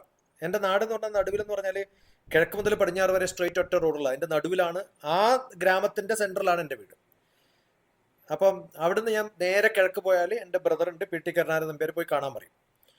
അതാണ് ആദ്യം കൊടുക്കുന്ന അസൈൻമെന്റ്. ഇപ്പം ആദ്യം വരുന്ന ഒരു 3 പിള്ളേർ വന്നു കഴിഞ്ഞാൽ 3 പേരും കൂടും പറയും, go and meet my brother. അപ്പൊ എന്തിനാന്ന് ചോദിക്കും. അല്ല, ഇന്ന് ബ്രേക്ക്ഫാസ്റ്റ് എവിടെയാ നിങ്ങൾക്ക് പറയും. എത്ര പേര് ആരാ വരുന്നതെന്നും എപ്പോഴും എത്തണമെന്നും പറയാൻ പറ്റില്ല. അപ്പൊ രാവിലെ തന്നെ ഇതൊക്കെ ഉണ്ടാക്കാൻ ബുദ്ധിമുട്ടാണ്. അപ്പോൾ ഇങ്ങനെ ഓരോരോ സ്ഥലത്തേക്ക് പറഞ്ഞു വിടും. നാട് ഫുൾ എൻ്റെ ബന്ധുക്കളാണ്. അപ്പൊ ഒരു അസൈൻമെന്റ് കൊടുക്കണം, പോകുന്ന വഴിയിൽ 20 പേരെ ഇന്റർവ്യൂ ചെയ്തിട്ട് അവരുടെ കുടുംബ ചരിത്രം ഫുൾ പഠിക്കണം. അപ്പൊ ഈ ക്യാമ്പ് കഴിഞ്ഞ് പോകുമ്പോൾ പിള്ളേര് എല്ലാവർക്കും എല്ലാരെയും അറിയാം. അസൈൻമെന്റ് ആണ് നമ്പർ 1. നമ്പർ 2, ഞാൻ ഈ ഒരു ക്യാമ്പ് നടക്കുന്ന എൻ്റെ നാട്ടിൽ ആർക്കും അറിയില്ല. ഇത് പബ്ലിസൈസ് ചെയ്യാൻ ഏറ്റവും നല്ല വഴി ഇവരെ പറഞ്ഞേക്കാം. നാട്ടിന്റെ 4 ഭാഗത്തും അവർ പോകുമ്പോഴത്തേക്കും കുറെ പേരെ പരിചയപ്പെട്ട്, നാട്ടിൽ ആര് വന്നാലും ചോദിക്കില്ല, നീ എവിടുന്നാ കുഞ്ഞി വരുന്നത്, എന്താ? അപ്പൊ പറയും ഇങ്ങനെ ഡോക്ടർ TPS. അങ്ങനെയാണ് എൻ്റെ നാട്ടിൽ എല്ലാവർക്കും അറിയാം. എന്നിട്ട് ആരെങ്കിലും ഡോക്ടർ TPSനെ അറിയില്ല, ജ്ഞാനം വീട് അറിയില്ല എന്ന് പറഞ്ഞാൽ അവരോട് പറയണം, എന്നാ എൻ്റെ കൂടെ വാ, ഞാനിപ്പോ പറഞ്ഞുതരാം ആരാന്ന്. ഇപ്പൊ പിറ്റേ ദിവസം ആകുമ്പോഴത്തേക്കും ഒരു 300 പേരൊക്കെ വരും വീട്ടില്. അത് നാട്ടിന്റെ ഒരു ആഘോഷമായി മാറി. കഴിഞ്ഞ 1.5 മാസം ഞാൻ സൗദിയിൽ ഉണ്ടായിരുന്നു. അവിടെ സൗദി നവോദയ എന്ന് പറഞ്ഞൊരു സംഘടന അവിടെ ഇപ്പം അടുത്തായിട്ട് 3 പ്രാവശ്യം പോയി ഞാൻ. കഴിഞ്ഞ മാസം അതിന്റെ മുമ്പത്തെ മാസം കേട്ട് പ്രോഗ്രാമിന് പോയതാണ്. അപ്പൊ ഞാൻ പറഞ്ഞു, സബർമതിക്ക് ഇങ്ങനെ, അതായത് കുട്ടികൾക്ക് ഈ ക്യാമ്പ് ചെയ്യുന്ന സംഭവം ഞങ്ങൾ ഒരുക്കുന്നുണ്ട്, അവർ വില്ലിങ് ആണ്. അതുപോലെ ദുബായ് ഇന്ത്യൻ സ്കൂളിൽ നിന്നും ഒരു ടീം നമുക്ക്, പക്ഷെ നമ്മൾ ഇവിടെ ഫ്രെയിം ആവാത്തൊരു പ്രശ്നമുണ്ട്. നമ്മൾ സ്വപ്നങ്ങൾ ഇപ്പോഴും ഇങ്ങനെ പറഞ്ഞു വെക്കുന്നതല്ലാതെ ആളും കോളൊക്കെ ഉണ്ട്. പക്ഷെ ഇതിന് കറക്റ്റ് അല്ലെങ്കിൽ നമ്മൾ ഒരു ടൂറിസ്റ്റ് പാക്കേജ് പദ്ധതി അല്ലല്ലോ നമ്മൾ ചെയ്യുന്നത്. കുട്ടികളോട് കൊണ്ട് ഒരു വ്യക്തിക്ക് ഇത്ര പൈസ വാങ്ങുക, അത് കുറച്ച് സബർമതി എടുക്കുക, അതല്ല നമ്മൾ ഉദ്ദേശിക്കുന്നത്. ഇതിന് കറക്റ്റ് സ്ട്രക്ചറിലേക്ക് വരികയും അതിന് നല്ല ഗൈഡൻസ് ഉണ്ടാവുകയും. അല്ല, ഞാൻ കുറേ നടത്തിയത് ഗൾഫിലെ കുട്ടികൾക്ക് വേണ്ടിയിട്ടാണ്. രമേശ് പയ്യന്നൂർ റേഡിയോയിൽ അനൗൺസ് ചെയ്യും. അപ്പൊ ഞാൻ ഈ റേഡിയോ പ്രോഗ്രാം കഴിഞ്ഞിട്ട് കോടമ്പള്ളിയൊക്കെ ഉണ്ടല്ലോ, കോടമ്പള്ളിയൊക്കെ കരയും. എൻ്റെ മുമ്പിൽ എന്നെ ഇന്റർവ്യൂ ചെയ്യുമ്പോൾ കരയും. അങ്ങനെ സ്നേഹമുള്ള ഒരാളായിരുന്നു. അപ്പൊ അതൊക്കെ കഴിഞ്ഞ് നമ്മൾ വീട്ടിലെത്തുമ്പോഴത്തേക്കും ഈ ഫോണിൽ കടുകുമണി പൊട്ടുന്നത് പോലെ പൊട്ടും. അത്രയും നമ്പർ ഓഫ് ആൾക്കാർ രജിസ്റ്റർ ചെയ്യും. ഒരു 500 പേര് രജിസ്റ്റർ ചെയ്ത് കഴിഞ്ഞാൽ അതിനകത്ത് നിന്നാണ് 40 പേരെ സെലക്ട് ചെയ്യുന്നത്. ഇതൊക്കെ വളരെ എളുപ്പമാണ്. 40 പേര് നമ്മൾ അറ്റ് എ ടൈം എടുക്കും. അത്ര എനിക്ക് സൗകര്യമുള്ളൂ എന്നുള്ളതുകൊണ്ടാണ്. അതിൽ മനോരമ ഒരു പ്രാവശ്യം എൻ്റെ ഒരു ഇന്റർവ്യൂ ഇട്ടു. അവരുടെ സൺഡേ സപ്ലിമെന്റിൽ ഫുൾ പേജ്. കാരണം മനോരമയുടെ ഒരു ചീഫിന്റെ കുട്ടികൾ എൻ്റെ അടുത്ത് ക്യാമ്പ് വെച്ചിട്ട് അവരുടെ അനുഭവം പറഞ്ഞതുകൊണ്ട് അയാളുടെ ഒരു ആഗ്രഹമായിരുന്നു. പക്ഷെ ആ പ്രാവശ്യം മാത്രം കേരളത്തിലെ കുറെ കുട്ടികൾ വന്നു. അപ്പൊ അടുത്തുള്ള വീടുകളിലൊക്കെ ഞാൻ പാർപ്പിച്ചു അവരെ. കുറെ ഫ്രീ ആയിട്ടുള്ള വീടുകൾ കേരളത്തിൽ സർവ്വസാധാരണമാണല്ലോ. വലിയ ബുദ്ധിമുട്ടൊന്നും ഉണ്ടായിട്ടില്ല. അങ്ങനെയെങ്കിലും ഒരു കാര്യം ചോദിച്ചോട്ടെ, നമ്മൾക്ക് ഈ സബർമതി എന്ന ഇതും അതിനടുത്തുള്ള റിലേറ്റഡ് ആയിട്ടുള്ള പ്ലേസിനെയും ഉൾക്കൊള്ളിച്ചുകൊണ്ട് ഞങ്ങൾക്ക് ഇതേപോലെ ഒരു സംഭവം ഒന്ന് പരീക്ഷിച്ച് നോക്കിക്കൂടെ? ഓക്കെ. ഇപ്പൊ ABC-യുടെ ഒരു ഗോപാലകൃഷ്ണൻ ഉണ്ട്. അദ്ദേഹം പറഞ്ഞിട്ടുണ്ട് ഈ ഒരു ക്യാമ്പ് നടത്താൻ നമുക്ക് അത് ഫുൾ ഷൂട്ട് ചെയ്തിട്ട് നമ്മൾ ABC-ൽ ഇടാം, ഫുൾ ക്യാമറ സെറ്റപ്പ് വന്നിട്ട് ചെയ്യാന്നൊക്കെ പറഞ്ഞിട്ടുണ്ട്. പക്ഷെ ഇതിന് ഞാൻ പറയുന്നത് മാർക്കറ്റിങ്ങിന്റെ വലിയ പ്രശ്നമൊന്നുമില്ല, എളുപ്പമായി. കാരണം എൻ്റെ അടുത്തുള്ള കോണ്ടാക്റ്റുകൾ തന്നെ 1000-ലധികം ഉണ്ടാവും. അപ്പൊ അത് സ്ഥിരമായിട്ട് വരും. അതല്ല അതിന്റെ ഒരു നമ്മൾ കൃത്യമായിട്ട് ഇവർക്ക് ഒരു പറഞ്ഞില്ലേ, ഈ പറഞ്ഞ പോലെ എൻഗേജ് ചെയ്യുക എന്നുള്ളത്. ഞാനൊക്കെ ഈ 10 ദിവസം ഉറങ്ങാണ്ടിരിക്കും. 20 പെൺകുട്ടികളെ 20 ആൺകുട്ടികളെ ഒരേ വീട്ടിൽ താമസിപ്പിക്കുമ്പോൾ ഉണ്ടാവുന്ന ബിഗ് ബോസ് പോലത്തെ ഒരു സംഭവമാണല്ലോ അത്. പിന്നെ വളരെ സ്പെസിഫിക് ആയിട്ടുള്ളതും ഉണ്ട് കേട്ടോ. 10ാം ക്ലാസ്സിലെ കുട്ടികൾക്ക് എക്സാം വരുന്നുണ്ട്, അതിനു മുമ്പ് അവർക്ക് ഏറ്റവും നല്ല മാർക്ക് കിട്ടാൻ എന്ത് ചെയ്യണം, അതും ചെയ്യാറുണ്ട്. Rajashekar, Godavari towers ground floor റാവച്ചു അവരെത്തിയെന്ന് തോന്നുന്നു അല്ലേ? അതെ, എന്തായാലും വളരെ സന്തോഷം. വളരെ അടുത്ത സമയം നമുക്ക് കിട്ടി. അപ്പം കുറെ കാര്യങ്ങളൊന്ന് പ്ലാൻ ചെയ്തിട്ട് ഒന്ന് മെസ്സേജ് അയച്ചിട്ട് പറയാം. അടുത്ത ഇതുപോലെ തന്നെ ഒരു മീറ്റിംഗ് കൂടെ കഴിഞ്ഞാൽ നമുക്ക് അടുത്ത കാര്യത്തിൽ കിടക്കാലോ. ലക്ഷ്മി എന്ത് പ്രോജക്റ്റാ ചെയ്യണേ ഇപ്പം? ഞാനിപ്പം UPS എന്ന് പറഞ്ഞിട്ട് ഒരു ലോജിസ്റ്റിക്സ് കമ്പനിയുടെ പ്രൊജക്റ്റ് ആണ് ചെയ്യുന്നത്. അവരുടെ ഒരു വലിയ ടീമിന്റെ ഡെലിവറി മാനേജർ ആയിട്ടാണ്. ഒരു ട്രാൻസിഷൻ ആണ്, വേറൊരു വെണ്ടറിന്റെ അടുത്ത് നിന്ന് നമ്മൾ TCS എടുക്കുവാണ്. അല്ല, എനിക്കറിയാം അമേരിക്കയിൽ നമ്മുടെ പിള്ളേർ ഇഷ്ടം പോലെ കമ്പനികളുടെ ചീഫായിട്ട് ഇരിപ്പുണ്ട്. TCS അമേരിക്കയിലൊക്കെ ഉള്ള സത്സംഗങ്ങൾക്ക് ക്ലാസ് അവരുടെ കൂടെ അവിടുത്തെ ട്രിപ്പുകൾക്കൊക്കെ പോയിട്ടുള്ള ആളാണ്. പിന്നെ ഒരു 10-30 മരുമക്കളും ചേട്ടന്റെ മക്കളും ചേച്ചിയുടെ മക്കളൊക്കെ ആയിട്ട് ബാംഗ്ലൂർ TCS-ലൊക്കെ വർക്ക് ചെയ്യുന്നുണ്ട്.